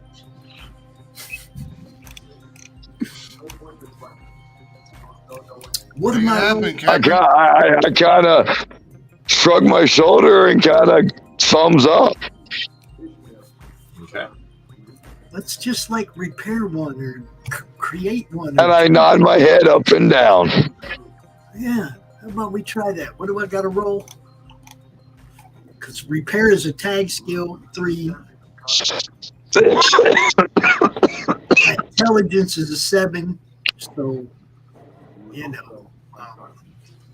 I think I'll roll a couple times and see what happens. What do you think? Here's the problem. you don't really know what the actual elevator looks like. You're only looking at it through a very rough map. So once you get to the elevator, yeah, sure, you could make that kind of roll, but you're nowhere near it. It's literally about 500 feet away from your location.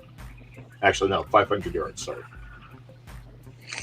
Can I try to open this door that's Sure. newly unlocked?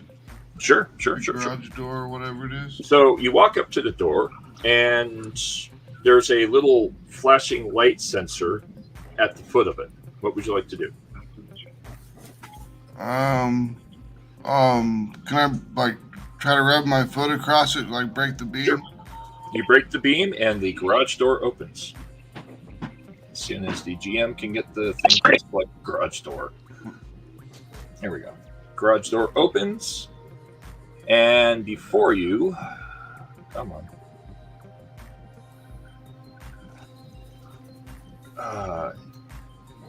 Before you is a very open area that is an underground parking garage.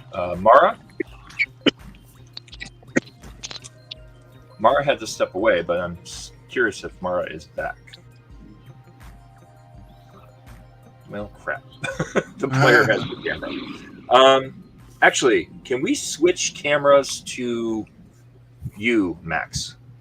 I can put mine up if you need it. Can you put yours up? Yeah, I was gonna say I have to switch to away from being GM. All right. I can do it. Hold on. Yep, that would work. There we go. All right. So, in the area in front of you, you see 3 really decked out rigs of wasteland designs. There seems to be 2 strange-looking people doing maintenance on it.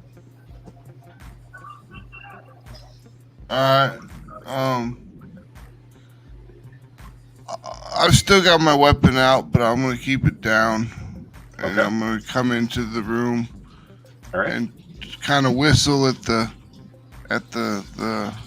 magnificence of these vehicles, and be like, "These are nice. What are you doing here?" The 2 people just ignore you. Well, that wasn't very polite. Yeah. Blarf. Emerald Moon. Security team, front and center. Wait a second. We're in 2 different locations, right? No. They opened up the doorway that was at the edge of the... Here. Yeah. Oh, okay. So I can see this. Yeah. Yes. They opened up the big door, and the big door opened up to a very large parking area that's an underground parking garage. Now, is this moving in the direction of where that elevator was located on the screen? Yes. They've moved in the direction of the elevator. Okay, I'll walk on over then, All right. Give me 1 second. so I can get a better look. You walk in to the area, and there's a very large parking structure with 3 large rigs. One is a modified bus, one is a modified 53-foot diesel rig, and the third one is a modified camper van of some kind. Okay, does any of them possibly have a fusion door? Yeah. I work on vehicles all the time. Yeah, they have. You're not sure. They look like they could have fusion cores, but you're not entirely sure. What's interesting, though, is these are decked out for severe wasteland combat, and they are dusty. Dude, those need to be ours. All right. Those need to go to the surface with us, Blarf. Well, all right. Can I find the elevator in there? The elevator, there's a big building, a very large building in the corner beside one of them that you can see. It's surrounded by caution tape, and the door to that building is closed. However, make I'm a... gonna head over there. You head over there? Okay. When you get close to it, I need you to make a perception plus survival check. Oh, survival has been raised. Give me a second. Okay. Yep, sure. I know I raised that. I think it's I a want to say 6. it's 5. So that would Is be it 6 and 5, which would be 11. But give me a second. Let me confirm that. Sure. While he is confirming that, John, what would you like to do? I'm gonna come up to this guy right up next to him. Okay. And I'm gonna just kind of tap him on the shoulder. Be like, hey! Make one moment. Make a perception plus science check for me, please. All right.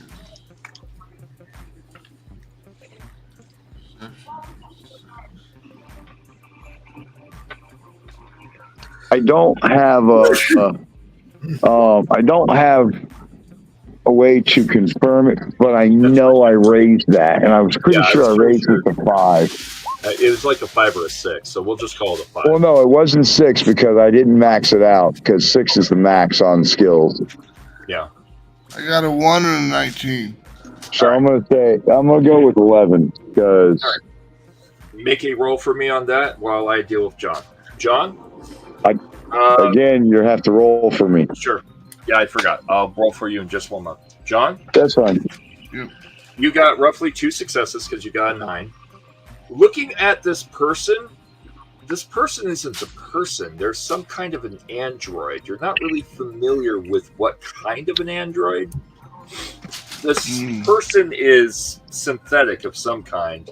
You've seen some of these around the science fiction floor, but they're really rare. Most of the robots that you've seen in the science fiction floor were just people pretending to be robots. This one is distinctly some kind of a robot. But it's very humanoid, and from a distance, it looks like a real person until you get close and notice their skin is very, kind of oily, or there's a sheen to it, and it's very clearly synthetic. And it just ignores you. It just keeps fixing the vehicle.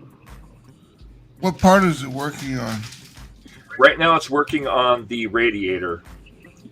Okay. And trying to apparently repair holes in the radiator. Bullet holes? Bullet holes. Okay. So someone had to have driven these things in here. And then I want to look at his equipment, see if there's any fusion cores in his stockpile of stuff. The machine, make a perception plus science or perception plus repair check while I do Blarf's check.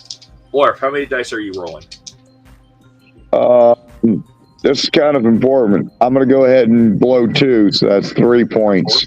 Okay, 3 points. All right. Ooh, you got 3 successes.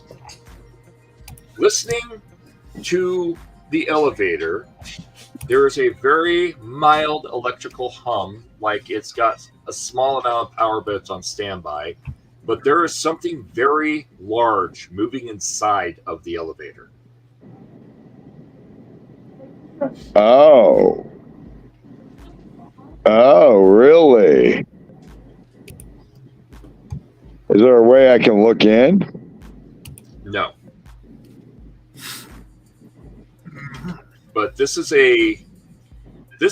building, if this building is the elevator, is 45 feet wide by 60, maybe 75 feet long.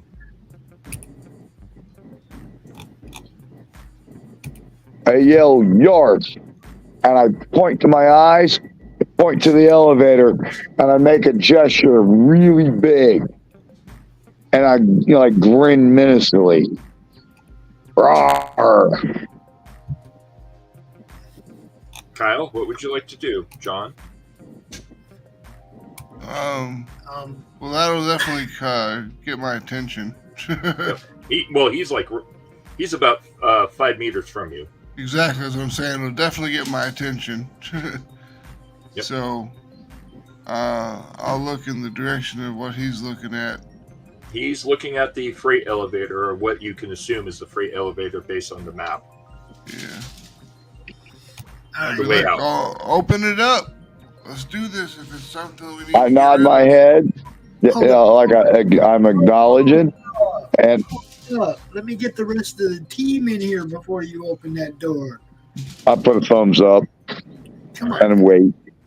Ogre, Emerald Dawn. What's up? We need you in here. The Triune, Mara, everybody, All right. Freaking Dog, we need you. Mara, Emerald Moon, Atrayu, all the other players, you're being called into the large parking garage. What would you like to do? I point at Ogre. I walk into the room and then find the closest wall to lean on. Okay.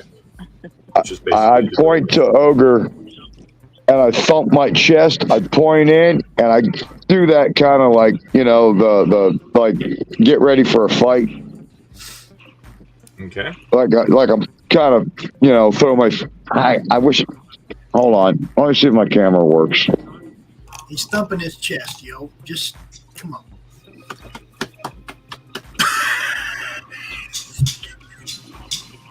Can you see? Can you see me? I can kind of see you. Yeah. You see this motion? I Yeah. do this. I literally point at him, and I go like this, and I point at the elevator. All right. Okay. The music changed. All right. Uh-oh, boss fight. Smooth jazz. Right. Suspense music. Suspense music. Yeah. All right. So. Let's do What would you like this. to do? Everybody ready? Where does everyone Born wish to- ready. Where do you wish to Well, position I'm not. yourselves? That's what I'll I'm put wanting to myself know. Is behind everybody ready? If I see that everybody's ready, I'm opening those doors. And me and Ogre are first in. Because that's why I was pointing at him, telling him to get ready.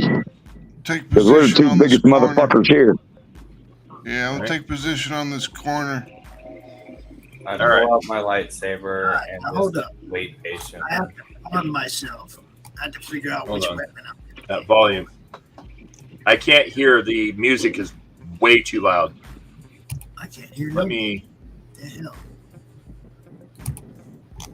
Damn, Here, I let's want go some with- boss music so bad right now. I'll put on the rock music. What should you give us? Oh, okay. Is that rock?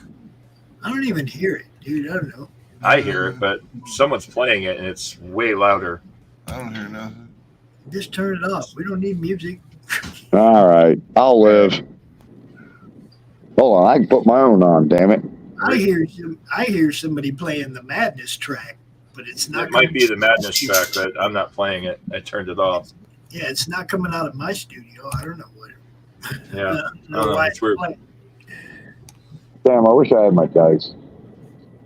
Oh, I see what's going on. What the hell? Yeah, never mind. Fuck that. I know what's causing that. That's fucking obnoxious. So this whole time I've had the Wikipedia for Fallout up so I could reference it for the drinks. No audio, right? Now it starts playing audio out of the fucking blue. That's Let's weird. try the rock music. Yeah, right? I can get to play. There we go. Alright. Is it playing? Now I hear two different Yep, tracks. I hear it. All right, I'm going to bring it down just a little bit because I don't hear shit. But all right. I hope the people at home hear it because I don't hear a damn thing. All right. Everyone get into position. Where would you like to position yourselves? Oh, I'm definitely on the switch and right at the door. Ryu is at the corner. Emerald Moon, I think, is asleep. So Emerald Moon I'll position her next to Mara Jade. Oh, you are? Okay. Yeah. All right. Everyone is positioned around this big door. I am pulling my 45 modified pistol out. All right. Just right there. Modified pistol, 45. That's what I will be using. All right. Are you ready? I am ready. Yep. All right. You're going to force the door open? I'm going to hit the switch. Okay. Everyone gets ready. They're all prepared. Blarf, hit the switch. Boom. You hit the switch, and nothing happens. Nothing happens. I knew you were going to say that. You're telegraphing your moves now. All right. That annoyed me. I'm going to grab the doors lift like a normal They swing freight out. elevator. They swing out towards the, basically towards where Ogre is standing. I grab a hold of Ogre and I slide him out of the way a bit. I point at the door. I grab a hold of it, point at him, and nod my head. All right. And then I assume you open the door? Yep. I figured the two of us are going to manhandle this thing open. All right, give me a second. I need this icon to stop trying to give me the other icon options. There we go. And I'm going to assume that it would be repair and strength because I'm trying to force it open. I'll throw jerry rig in too if I need to. It's basically just repair and strength. So repair is 3, strength is 12, that's 15. I'm not going to throw any dice in. I don't think I need to. Ogre's helping me, so that's at least one more die. All right. All right. Roll it. That's you. Yeah. I know. So you're rolling how many dice? It should be just 3 because Ogre's helping me. So 3 dice for you plus 1 dice for Ogre. No, it would be 2 dice for me, 1 for him. Oh, gotcha. Okay. Remember, I'm You not got adding 3 anything. successes. You both managed to break the mechanical lock that's holding it shut, and then you proceed to swing the door open, exposing the interior of the freight elevator. On the opposite side, you hear... I'm sorry? By the way, how many successes were needed? 1. You So just there's had to 2 break on there, this so we're back. So we should be either 5 or 6 on the pool. Probably about 6 at this point. All right. Okay. Does anyone else have Important. anything else to say before I say what's about to happen? I do have my weapon out. We have Everyone has spelled their our weapon doom. You hear a blood-curdling, very loud roar from inside the vault or inside the freight elevator as a super mutant behemoth walks forward. Yes. And he is fully armored and basically lumbers forward, and he looks pissed. I'll put an attitude adjustment on him. All right. I'm pretty sure Ogre's just itching to hit something. All right. And yeah, Ogre's like ready. All right, everyone, I need initiative from all of you. 12. All right, I think I have 5 to my initiative. My initiative is... After I find my pencil. All right. I can't see my initiative on my sheet. You have it. That hasn't changed. Yep. Your initiative should be a 9. Normal, Yep. and then add 5. That's 14. Okay, so you have 14. So it's your base value plus 1d20, I think, or something like that. And go ahead and roll it. All right. So What'd I get? 14. No, I'm sorry. My bad. I'm doing it wrong. Your initiative is your perception plus, I believe it's your agility. Is what Perception. You get. Your perception is a 6. Your agility is a 3. Oh So yeah, it's then you have 9 a plus 5. So I plus got a base 5 of 14 plus 20. Quantum. Yep, correct. So everyone has a minimum of plus 3 to their initiative, or 5 if you drink a quantum. Cool. I drank a quantum. I'm at 17. Yep, 17. Blark is at. You drank a regular Nuka-Cola, so you have a plus 3. Yep. You have a plus 3. So, what's your initiative, Max? It was a 12. 12 plus 3. So you're at 15. 16. Okay. 15. A Triu is. I don't have a Triu in front of me, so I'll just roll it. That for a Triu. A Tri is a 12. Mara. 17. 17. Emerald Moon. Which one am I rolling? Initiative. It's a set stat. It's a single thing. It's your perception plus your agility. That's 11. 11. And then plus 3 because you had a Nuka-Cola. Or, yeah, a grape. A grape. That's 12 plus a D20. Well, I misspoke. It's not actually D20. So, Moon. And then Ben's not here. I really don't like this system. Yeah, I don't like it either. At some point, I will probably bring out the deck system and we'll work from there, but I have to do mods to it to fit this game system. It's because the system is legitimately awful. I don't know who designed it, but they need to redesign it. Yeah, it's chunky as fuck. Yeah, it's not very functional. I mean, I've picked up on it. That's why you hear me quoting all these numbers. It was a good idea, but Yeah. in Yeah. execution, it hasn't been. It needs a lot more playtesting and tweaking. Yeah, and it needs more information because we don't have fall damage. We don't. Yeah. And yeah, fall damage is not well done. Neither is some of the weapons. Like they don't have archaic weapons, which makes no goddamn sense in a post-apocalyptic world. Behemoth. There we are. So the behemoth. Fucking behemoth. SMB. Or we're going to call him BMG. Big motherfucking guy. Right.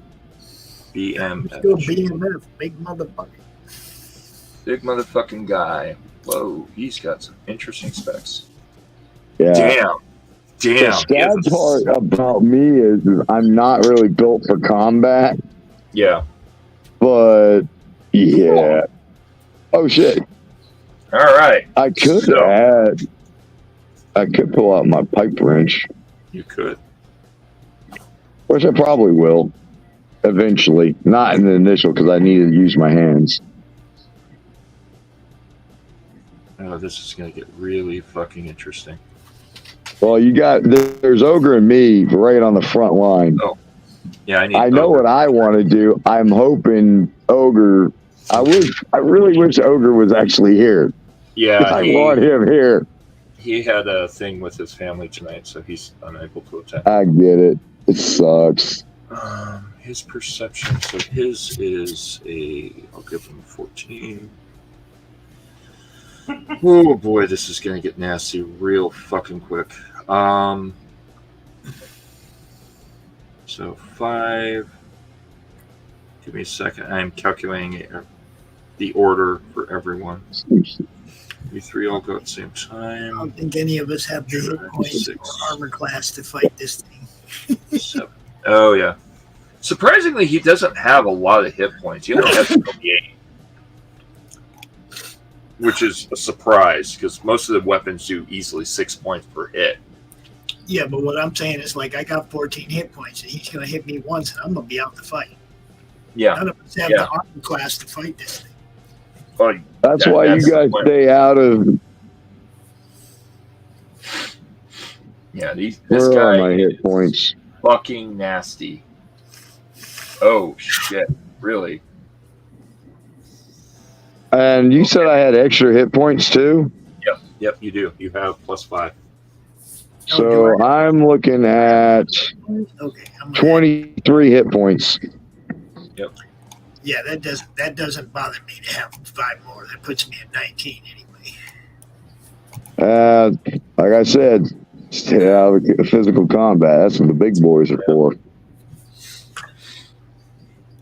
Right now, I'm reviewing the super mutant behemoth stats. So just give me a moment because it's pretty interesting what they can do. All right, so how big is he in compared to me? Just out of curiosity. He's about 3 times your size.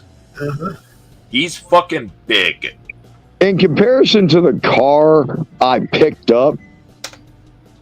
So let's put you this way: you stand at what, about 9-10 feet? Yeah, I know, but in comparison to the car I picked up on the racetrack.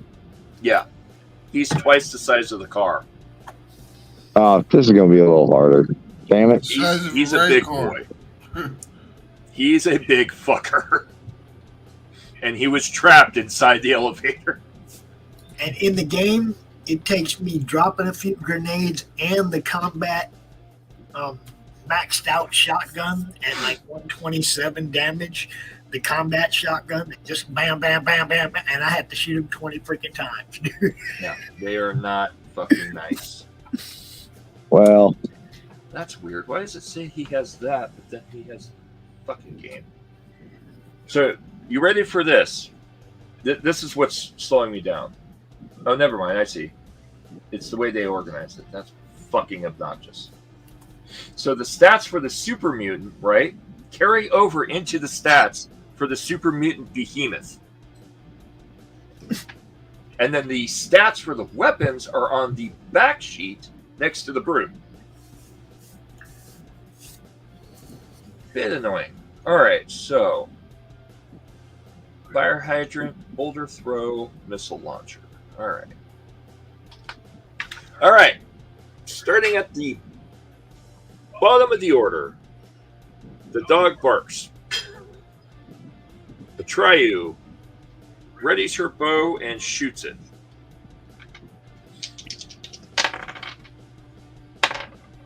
Oh, that's priceless. All right. Next is 14, Emerald Moon and Blarf and Ogre. Blarf has like a 20-something, doesn't he? Nope. Yeah. Blarf's at a 14. How can I roll 14 when my base was 14 plus one die roll, which is the worst thing? I misspoke. It was your the initiative, perception plus ability plus the bonus of the Nuka-Cola. Oh, okay. So my base. All right, get it. There was no roll. Yeah, I misspoke. I'm used to other games where you roll, and I thought there was a roll. All right. It threw me off because I had to check it. I'm like, oh wait, no, there is no roll. It's just a flat number. That's strange. Okay. So the only bonus you have is the Nuka-Cola, which gives you the 14. All right. All right. Blarf, Moon, and Ogre. What are you doing? I am going to literally plow my ass through his fucking leg to take him to the ground. All right. You're going to need a strength check. That's 12. Okay. And I imagine unarmed. Unarmed. Yep. Which should be 3. All right. I don't think I changed that. No, I didn't. So let me double check. My sheet should still be the same as it was before. Yeah, it is. As far as I can see. All right, so you're gonna roll. Yeah, for that? so it's 3. All right. Go ahead and roll. All right. How many dice? 3. It's base. Yeah, I'm gonna go with 3. I'm gonna spend 1 point. All right. And what was your base? My base is 3 plus 12, which is 15. Okay. So I'll tell you what happens in a minute. You got 3 successes, but I'll explain in a second. There's a sequence here. I do initiative differently than the game does because most games don't do initiative right. Now, I don't know if I needed 1, but if I just needed 2, if I needed 2 successes, we at least have a pool of 6 still. Okay. All right, I try you. It's a 1. You have a 3. All right, Moon, what are you doing? I'm gonna wait to see if he takes him down because I don't want to shoot him too. Okay, delayed action. So I'm going to describe what I'm doing. I'm literally going into the leg and through, so he ends up face down, and I'm behind him. Gotcha. So you're going to basically try to trip him. Yeah. All right. So you're plowing towards him. Ogre tries to go for the other leg, matching. Hey, bigger they are, the harder they fall. Double tackle. Oh, shit, he's doing the same thing? Yeah, he's doing the same thing. He's matching you. He's a football player. I love So it he when thinks, oh, tackle the big guy. All right, so those 2 are down. Then it's Max. What are you doing? I'm gonna come around the corner here. I don't know if any of that will do damage, but I know that's a fucking hard-ass hit, though. I'm gonna fire my weapon at him. All right. So, What are you aiming for? Are you aiming or just raw fire? just draw fire right now. Okay. All right. Do I just roll my pistol? Yep. You already had your pistol ready. So roll for your pistol.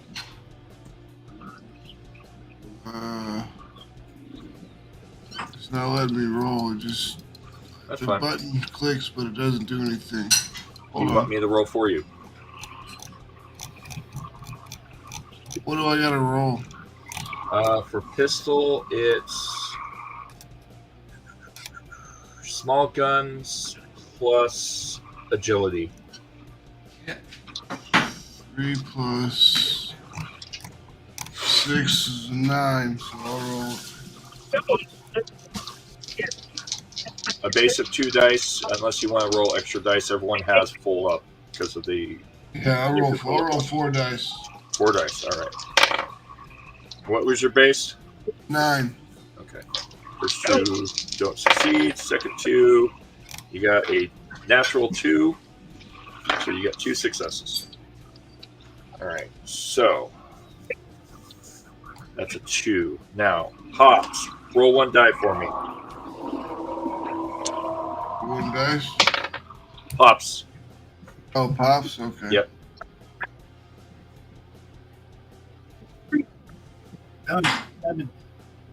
What was it? 7? Okay, good. You beat him. You and he are tied on the stat because he's a 17. So you got a 7, so you get to see what he does and then react to him. He watches all of you and then tries to dodge. I don't think he's going to, but he tries to dodge the 2 of you charging him. Because he has a 17 initiative. All right, so his difficulty is going to be a 4. So it's going to be athletics, which is a 5, plus a unarmed 2, 7. Oh, well. You may succeed because his stats suck.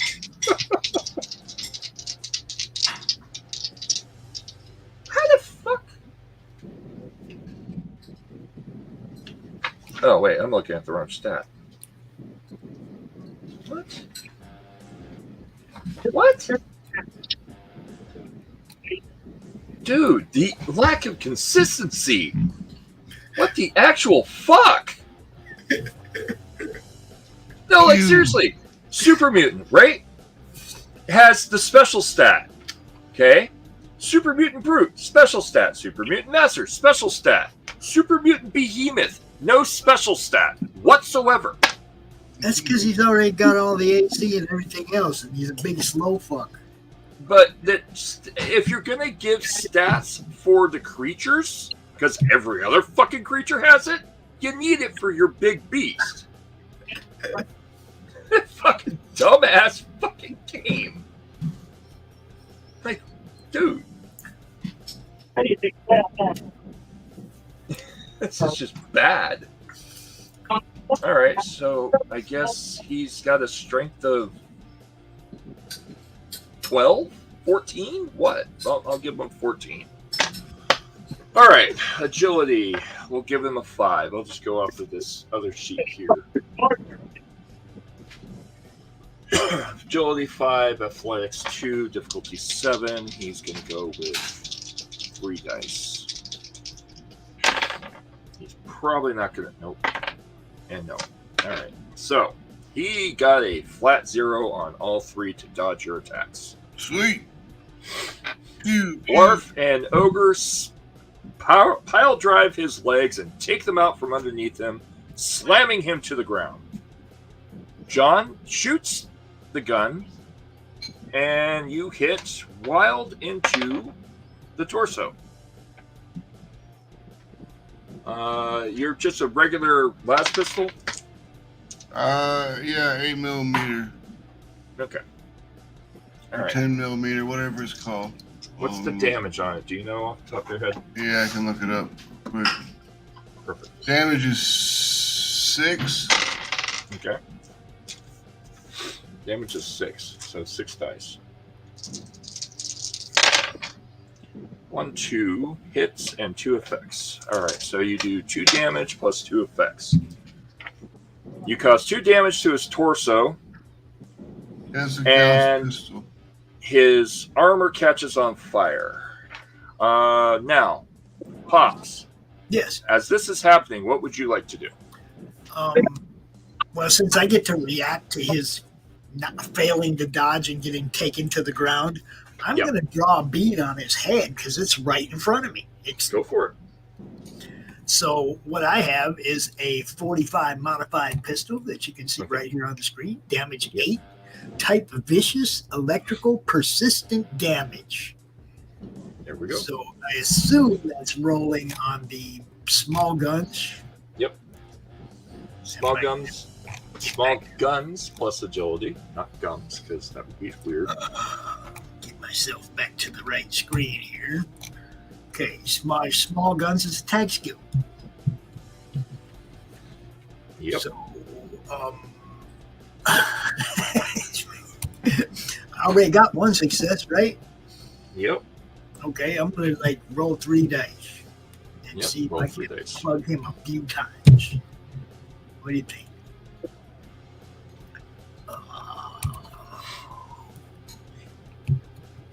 2 successes out of 3. 2 successes. Good hit. And he can't defend because he failed all his, so 2 successes. And what's the damage on that weapon? The damage is 8, but it's also got the vicious. Yep. It's like the vicious and persistent. So 8 dice damage plus 2. So 4 direct damage plus 3 effects.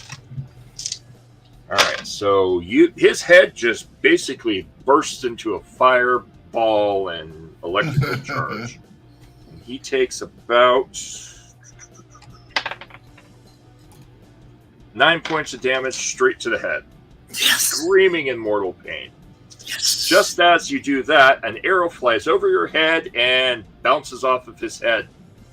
Doesn't actually hit him.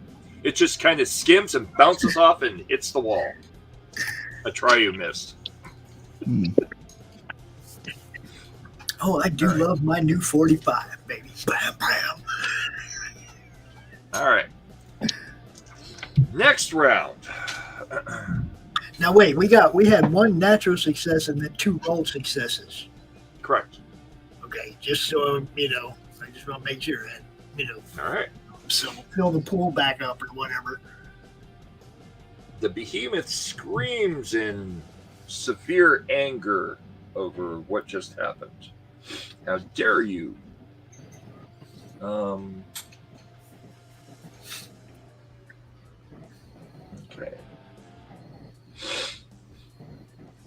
Sorry, I'm reading the extra stuff on the behemoth. What? Jesus Christ. I love this. So the behemoth has a special stat of big, right? I love this. The behemoth is bigger than most characters, towering over them. The creature receives, you ready for this? An additional +1 point of health per level.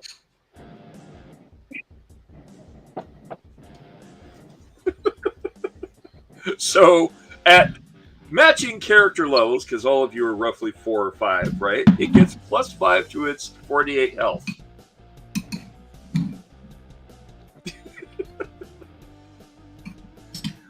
Sure. But its defense decreases by 1 to a minimum of 1 per level. Are you fucking kidding me? This is just... Who wrote this? Further, it only suffers a critical hit if an attack inflicts 7 or more damage after damage resistance in a single hit, rather than the normal 5 or higher. God. Someone doesn't understand stat balancing. All right. Yeah. Next round. This is special. Oh, man. Play test your games, folks. Play test them. Play test them often. Play test them 100 times before you release it to print. So I think that's our boy Ogre right there, isn't it? Who sliced their traffic finger? I mean, their middle finger. Who's that? Right. Huh? Who's Cheshire Malkavian? Oh, that would be Ogre. Yeah, that's what I got. And he's like, he just opened his finger up, fixing his truck. Oh shit! I haven't seen it. It's yeah. on the screen. Oh yeah. Fuck, dude.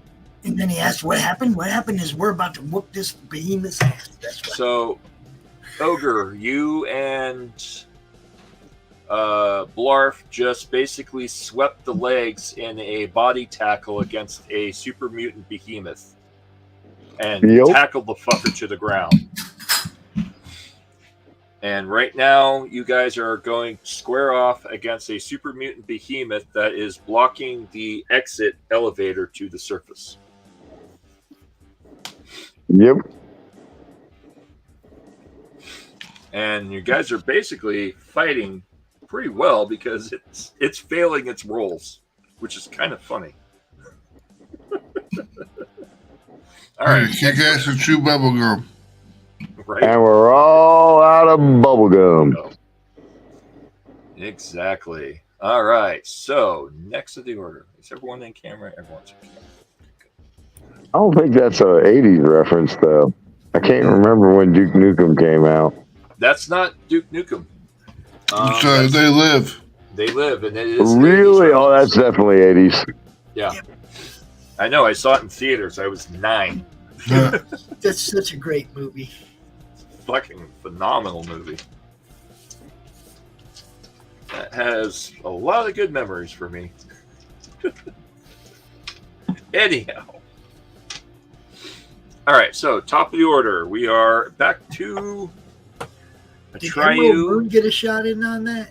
I never. No, she held her shot. Emerald Moon, would you like to take a shot before we finish the round? Seth. Yes. Yeah. Never got to act either. Oh, okay. Sorry. Oh yeah, you were at 17. God damn it. Okay, so hold on. I need to reorganize this so I can see the numbers properly. Mara and Moon, take your shots. I'm going to organize numbers.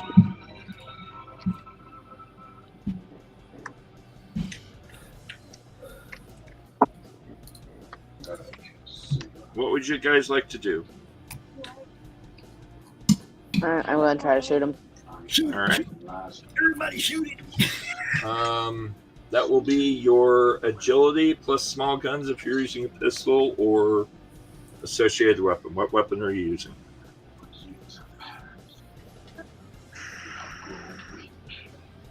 I have a 44 pistol. Okay, so small guns. So let's do.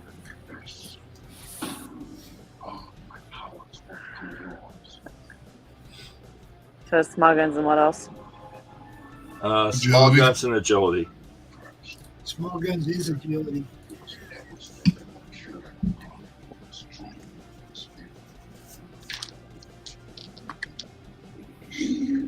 I have 1 success. All right. Well, ironically, you're going to hit. What's the damage on that? Where do I find that? It should say damage or DMG, and then it'll have a number next to the little dude's head.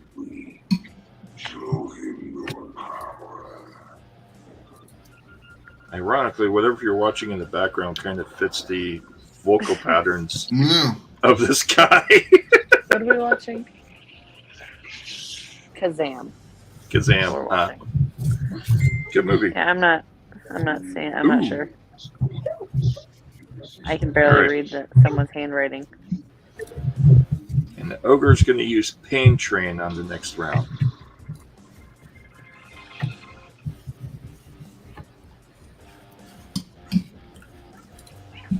Ogre sent me a text message what his character's going to do. All right, so nice. Alright, well, we got to figure out how much damage, which weapon she's got, how much damage. Yep. All right. So I have a question, GM. Sure. Yes. How does movement work in this game? Movement is not really defined.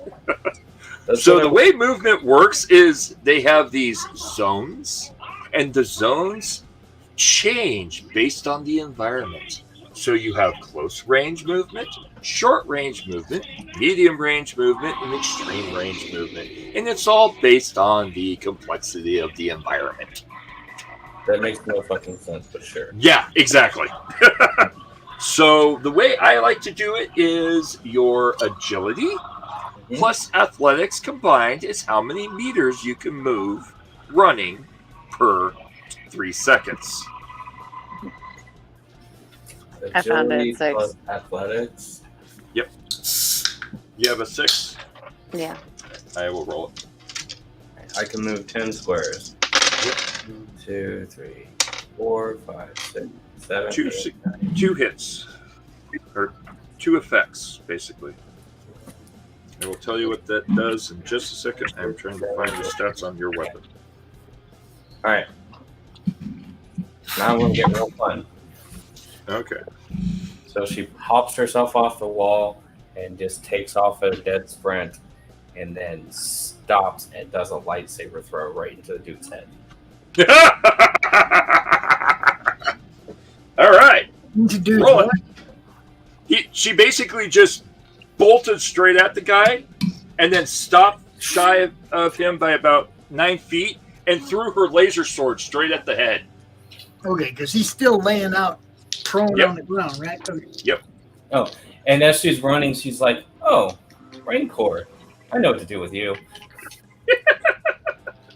All right. I'm trying to remember how to fucking attack. So in this case, since you're throwing the weapon, it's going to be throwing plus agility. So combine throwing stat plus agility stat. That gives you a target number. Roll a minimum of 2 dice below that target number. You can add more dice to it if you would like. 1 success. 1 success. All right. All right. You got one success. You pretty much, if you get one success, you're going to hit because the dude's failed his rolls. Yeah. Emerald Moon. What weapon did you shoot at him with? I have the 44 pistol. 44 pistol, thanks. It does vicious damage, so it's a little bit of extra. There we go. Good. Okay. You managed to hit him in the head for 2 points of vicious, which just tears into his flesh, causing about a total of 8 points of damage to the head. All right, Mara. I did 4 points of bullet holes. I don't know what that means. So four points of damage. Okay. Is it single bullet hole or double bullet hole? Double. I got 2. Double. So each bullet hole represents 1 point of damage. Okay. So how many total bullet holes? 4. That's fine. 4? Okay. And then do you have any faces? No. Okay, so just straight 4. Yep. All right, 4 bullet holes. And that's going to be laser, sword, energy weapons, melee.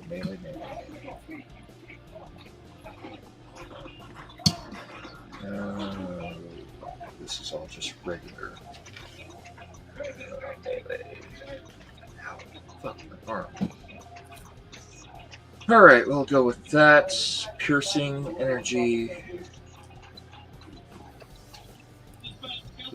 Okay, good. All right. So the laser sword goes flying into his head and basically chops the head in half, clean through, passes into the body, and then something very strange and unusual happens.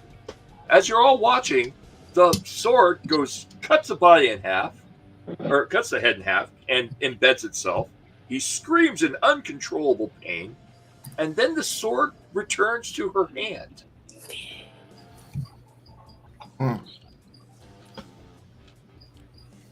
Impressive. I had a Harley interruption. Say that again. All right, so Mara Jade runs across the battlefield, charging up to the creature, and then flings her laser sword at the creature's head, cutting half its head off, at which point the blade tip embeds into the body. She then pauses, flicks her hand, and it returns back to her hand.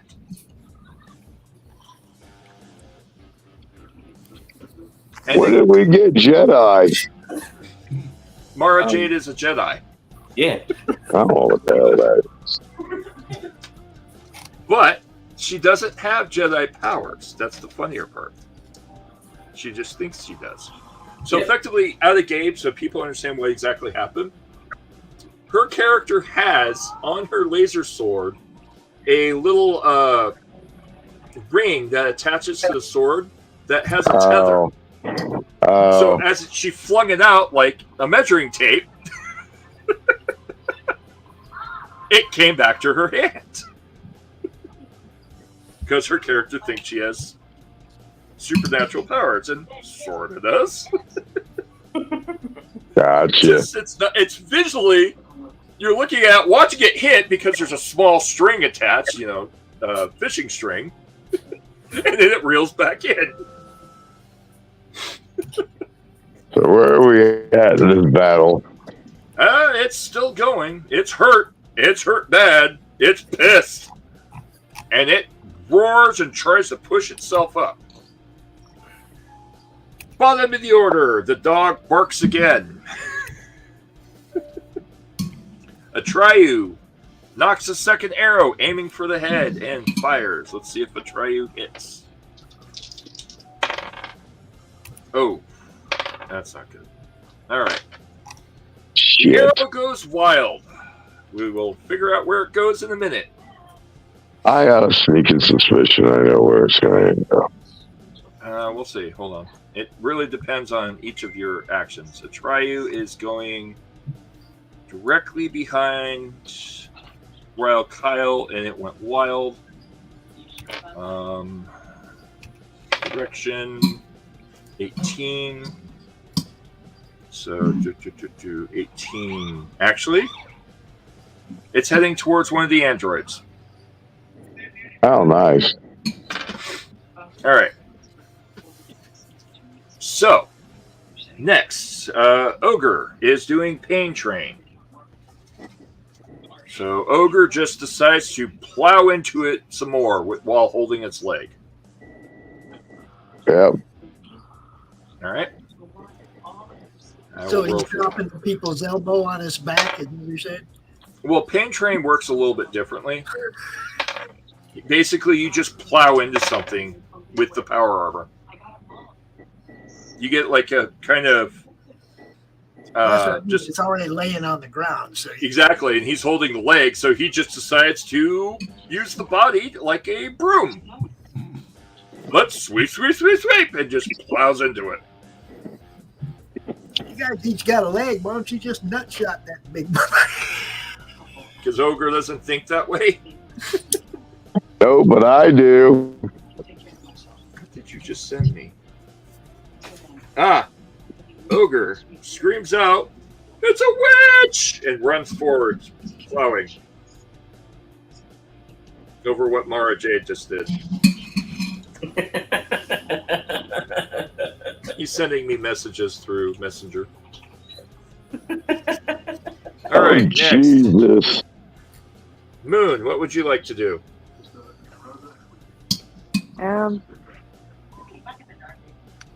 Bang, bang. Come on. Well, I don't know how many bullets I have left. That's my issue. You have a full magazine. All right, well, let's shoot him again. All right. Roll it. Are you aiming or wild shot? Not aiming. All right. Where are you aiming for? Is there any part of his head left? Yes, half of it. Half its head is left. Chest. You're gonna aim for basically the torso because it's on all fours trying to push itself up. Yeah. All right. And I got a 10 and 11. All right. So 10 and 11. And what's your agility plus small guns?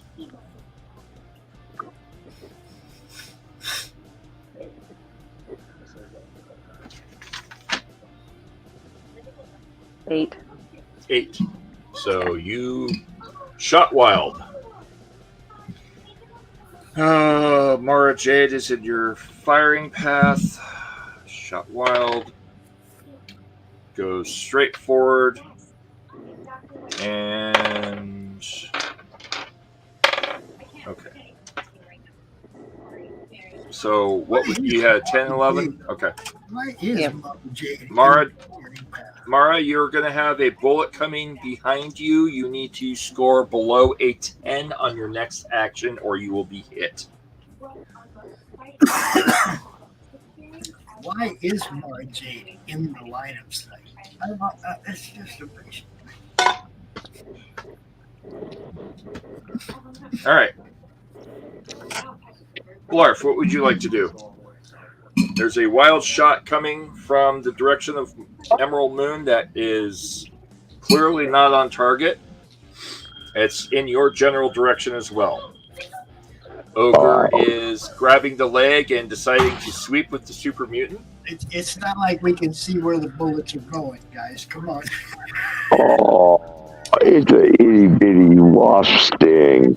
Anyways, I'm gonna break that fucking leg while I plant my fucking foot in his goddamn balls. All right. Unarmed plus strength. Yep, that's gonna be a 15. All right, roll it. Yep, you go for it. Oh, fuck it. I'll throw 1 point in. 3 dice. 3 dice. All right, we're going to do 3 dice. Difficulty 15, 16, 5, and 10. 2 successes.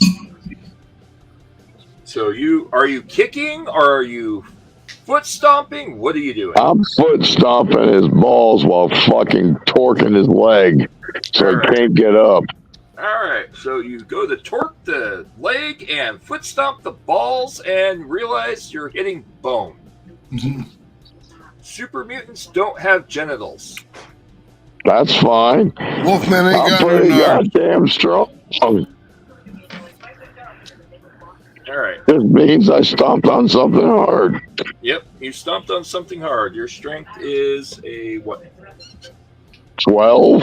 12. So you do 12 direct points of damage. Straight to the ball sack. And twist to torque the leg. You hear a snap. As you snap the leg, the creature wails out in unbelievable agony. Max, what are you doing? Finish him! Yeah, take another shot at him. All right. Aiming or blind? I'm going to aim at his head. All right. What's left of it? Yeah, get it. Oh, no successes. No successes? Well, actually, the 9 is a success. I'm sorry? The 9 should be a success. Okay, I couldn't hear you. That's why I wasn't sure. No, you're good. All right. So you got 1 success? All right. How much damage do you do? 6. 6?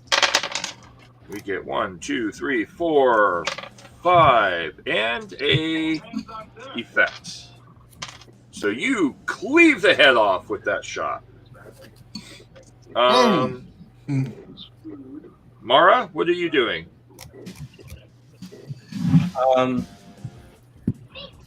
Is it dead? Not quite. Okay. So I'm going to try to attempt to dodge roll to my left. Okay. And as I'm coming up from the roll, I'm going to pull my gun and shoot it. All right. I will need you to make a agility plus small guns for that, difficulty 3, because you're doing 2 actions. You need to score below a 10.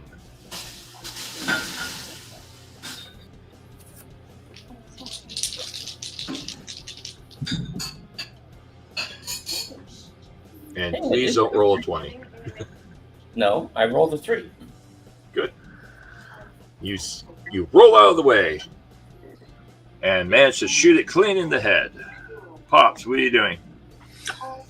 Oh, bang, bang. You know what I'm doing. I'm going to go roll it. Tag skill with the 45, with the modified 45, tag skill small guns. We're going to go bang, bang, and bang, and that's like no successes except for the tag skill success. Okay. Still got 1 success. All you needed was 1 success. How much damage do you do? By the way, GM. It's damage 8 with the vicious and the electrical and all that shit. All right. Ooh, that's pretty nasty. Hold on.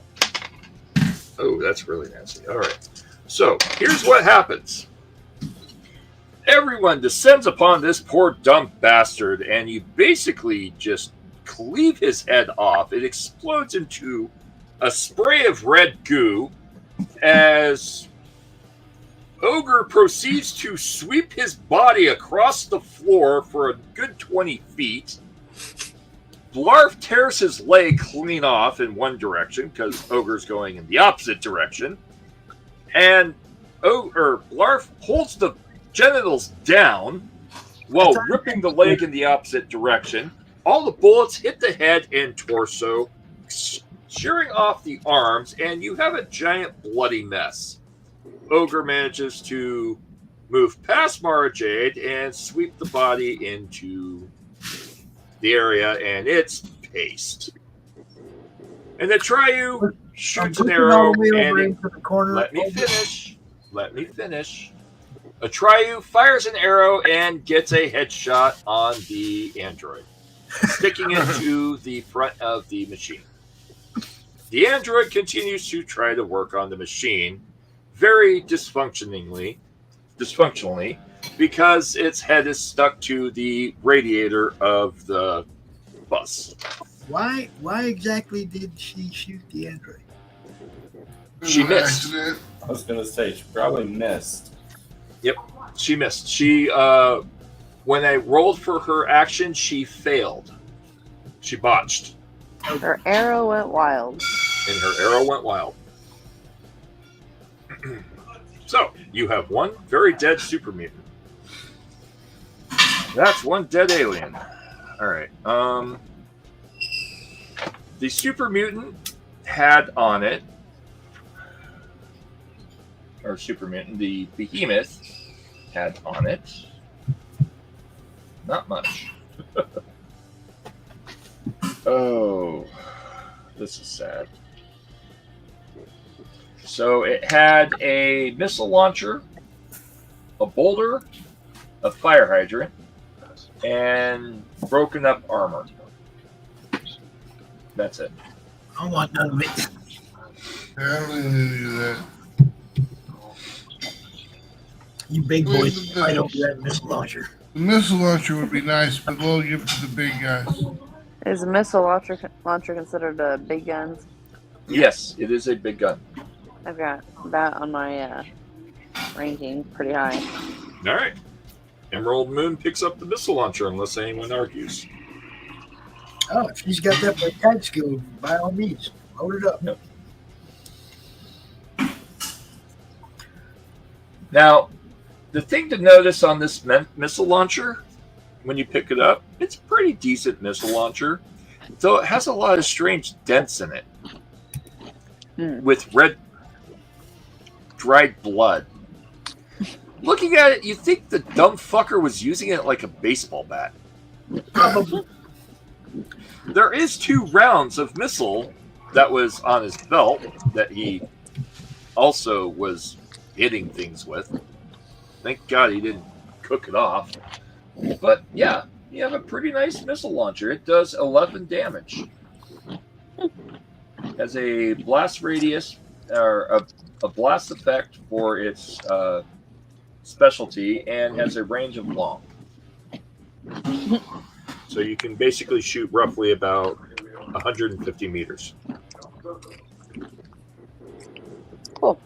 So add to your character sheet, missile launcher. Now you'll have to find the stats on it.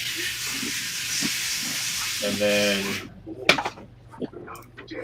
you will have 2 rounds for it. I'll give you the specs for it in just a moment. Anyone want the fire hydrant? Nope. No. I am going to go try and talk to Buford before we leave, though. All right. We'll get to that in just one moment. Missile launcher is a big gun. It does 11 damage. This one has a blast damage effect. It is a physical damage. Fire rate of 0, meaning 1 per round. Range is large. Quality is blast and 2-handed. It weighs 21 pounds and has a rarity index of 4. So it's semi-rare. All right. All right.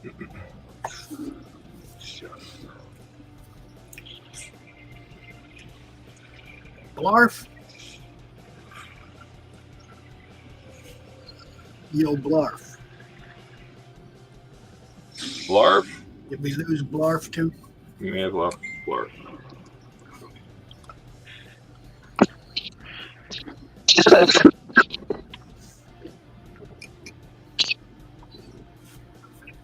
I really need my mechanic ray. Well, being that it is 1 a.m. and we have done a 3-hour game, this is a good stopping point because the next section is going to probably take an entire time. Okay. Because where we are at right now, you went for the big thing first, which was the thing that you would have to get through to get out of the place, but you still haven't fixed the elevator. No, we haven't fixed the elevator, and I haven't told Blarf what I want him to do about these vehicles right here either. No, you can tell it now before we end game. That's what I was trying to do. I was That's fine. That's fine. I was going to say that beautiful black one in the middle. I want to drive that one out of here. But let's see if we can get at least 2 of these working. So we could drive at least 2 of these out of here when we leave. Give them a thumbs up and start doing an evaluation. All right. Do a roll for me for evaluations. All right, that's going to be repair and intelligence. I'm going to need 2 different actions. First one is going to be intelligence plus repair. Second one is going to be pilot plus intelligence. That's a tag skill. What is my pilot? It should be 3. Okay. Get tag skill 3s out of both of those, pilot and repair. I love those. Yeah. I get my element. Here we go.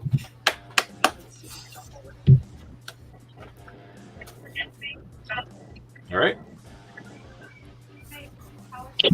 Oh, that's right. I have the dice. Yep. All right. So, how many dice on the first? On the repair and intelligence one. Repair and intelligence. Intelligence is that can't read. So faded. So 6 plus 3 is 9. Yep. How many dice you gonna roll? That's the question. Shouldn't be too difficult for me, so I'm just going to say 2 dice. 2 dice. All right. And success. Oh, damn. Fuck yeah. 2 ones. Whoa. Oh. We're maxed out. All right. Next is going to be intelligence and pilot. Intelligence plus pilot, which is the same score. How many dice do you wish to roll? Now we're going to bump it up to 4. All right, 4 dice. 6 and 1, 20, and 15. So, all right. Going down the list of the vehicles, they are actually surprisingly in really good condition. The only problem with the first one that has the guy stuck to it, it was mostly fixed until the arrow went through the radiator into the distributor cap. Damn it. Yeah, that's so. However, what you have discovered on these vehicles is they actually don't use standard fuel. They use what's called waste fuel. Effectively, you have a boiler in a protected area on each of these vehicles, and you put in any kind of trash you want, and you burn the trash, and it takes the exhaust from the trash and converts it to fuel. 88 miles an hour. So you can basically, well, it's actually a World War II technology. You can research it. It's really fucking interesting. Instead of using gasoline, they would use the oils off of wood and other basic carbon materials and use that and condense it and superheat it, and the gas from it would create a cooled gas in the exhaust that would feed directly into the engine. Well, yeah, I seen Doc throwing banana peels into the DeLorean and traveling through time. So different technology. That's the movie. I'm talking about real technology. This actually exists. It's a apocalyptic style engine that you can actually modify any standard engine to burn what's called waste fuel. And all it is you have a boiler, a compressed boiler that has one source of fuel in it that you burn, and then you have a second boiler on top of it that's kind of like a pressure cooker, and it cooks the heated material and takes the exhaust of the fumes and the gases that release from the wood or whatever else you put in there, and that combusts, and then it cools into a sort of alcohol style fuel that goes straight to the engine. As long as that boiler is actively safe, and these vehicles, they're actually completely armored, you can actively just keep feeding the fire and it will power the car. Okay, so we found this out. Yep. So all 3 vehicles, aside from the one that's got an arrow in the distributor cap, is perfectly functional. The repairs that the androids were doing was just getting rid of bullet holes to fix the armor. They were basically just reinforcing the armor. Now, each of the vehicles also have weapons mounted to them. The bus that's currently kind of fucked up had a chain gun of some kind. Looks like maybe an auto gun that fires 50 caliber, double barrel 50 caliber. I'm sorry, single barrel 50 caliber with a rocket launcher mount attachment, whereas the RV has double barrel 50 caliber. No, I wouldn't be setting up. And then the diesel rig, which is more designed as a transport vehicle, has chains that hang from the back of it that are basically keep anything from being able to roll up behind the vehicle while it's moving because they're flailing in the air. And then it has mostly just high armor. From the look of these vehicles, it's been about, you'd estimate probably a week, maybe 2 weeks since they've been used. And the vehicles were being used by somebody for transporting goods. They're going to be used by us for transporting goods here next. You watch.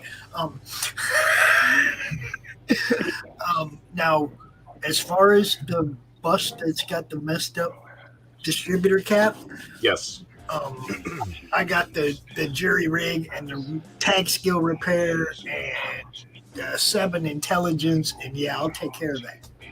All right, we can do that on the beginning of the next game. Yeah, I'll take care of that. We'll get all 3 of them running. If we can't get the 3rd one running, we're going to cannibalize it. We're going to put them other the gun and missile launcher on the cargo truck. I got this all figured out. I'm ready. I like stuff. I like stuff to play with. I like that.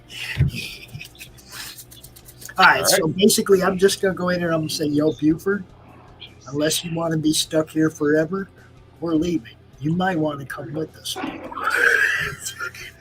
Buford doesn't respond for some strange reason. It just stands there. Is there any way to interface through my Pip-Boy with Buford? I do have the Overlord's Pip-Boy still. Yes, you do. Strangely, it's just currently in standby mode. All right, well, maybe it'll work once I get out of this stupid freaking space we're in. I don't know. Yep.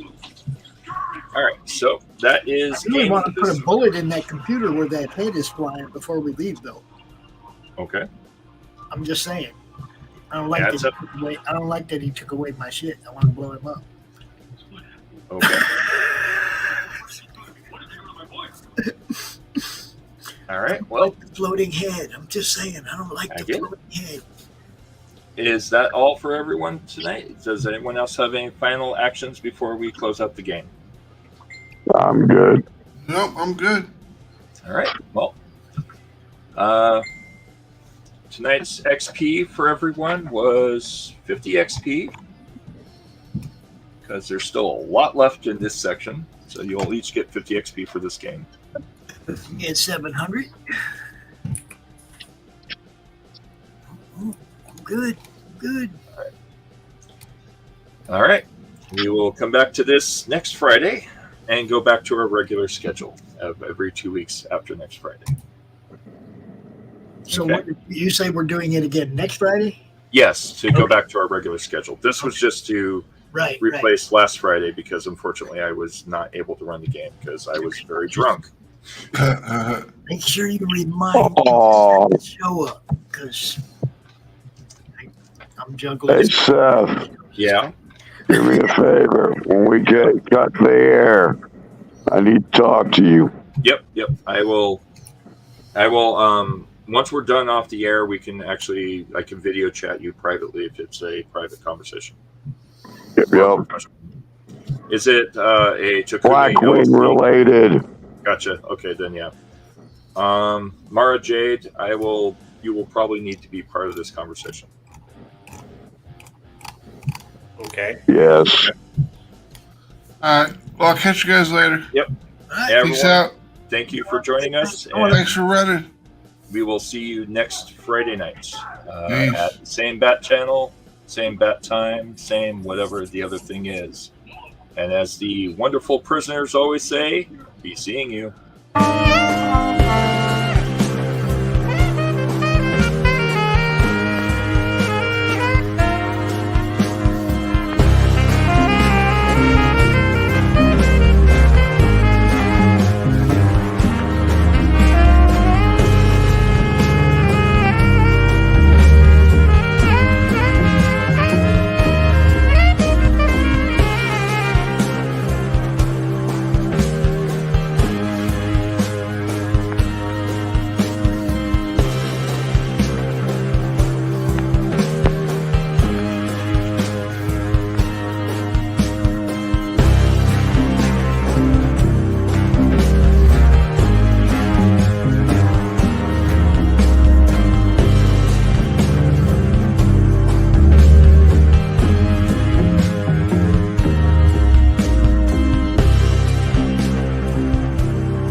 This concludes our broadcast day. Good night, and God bless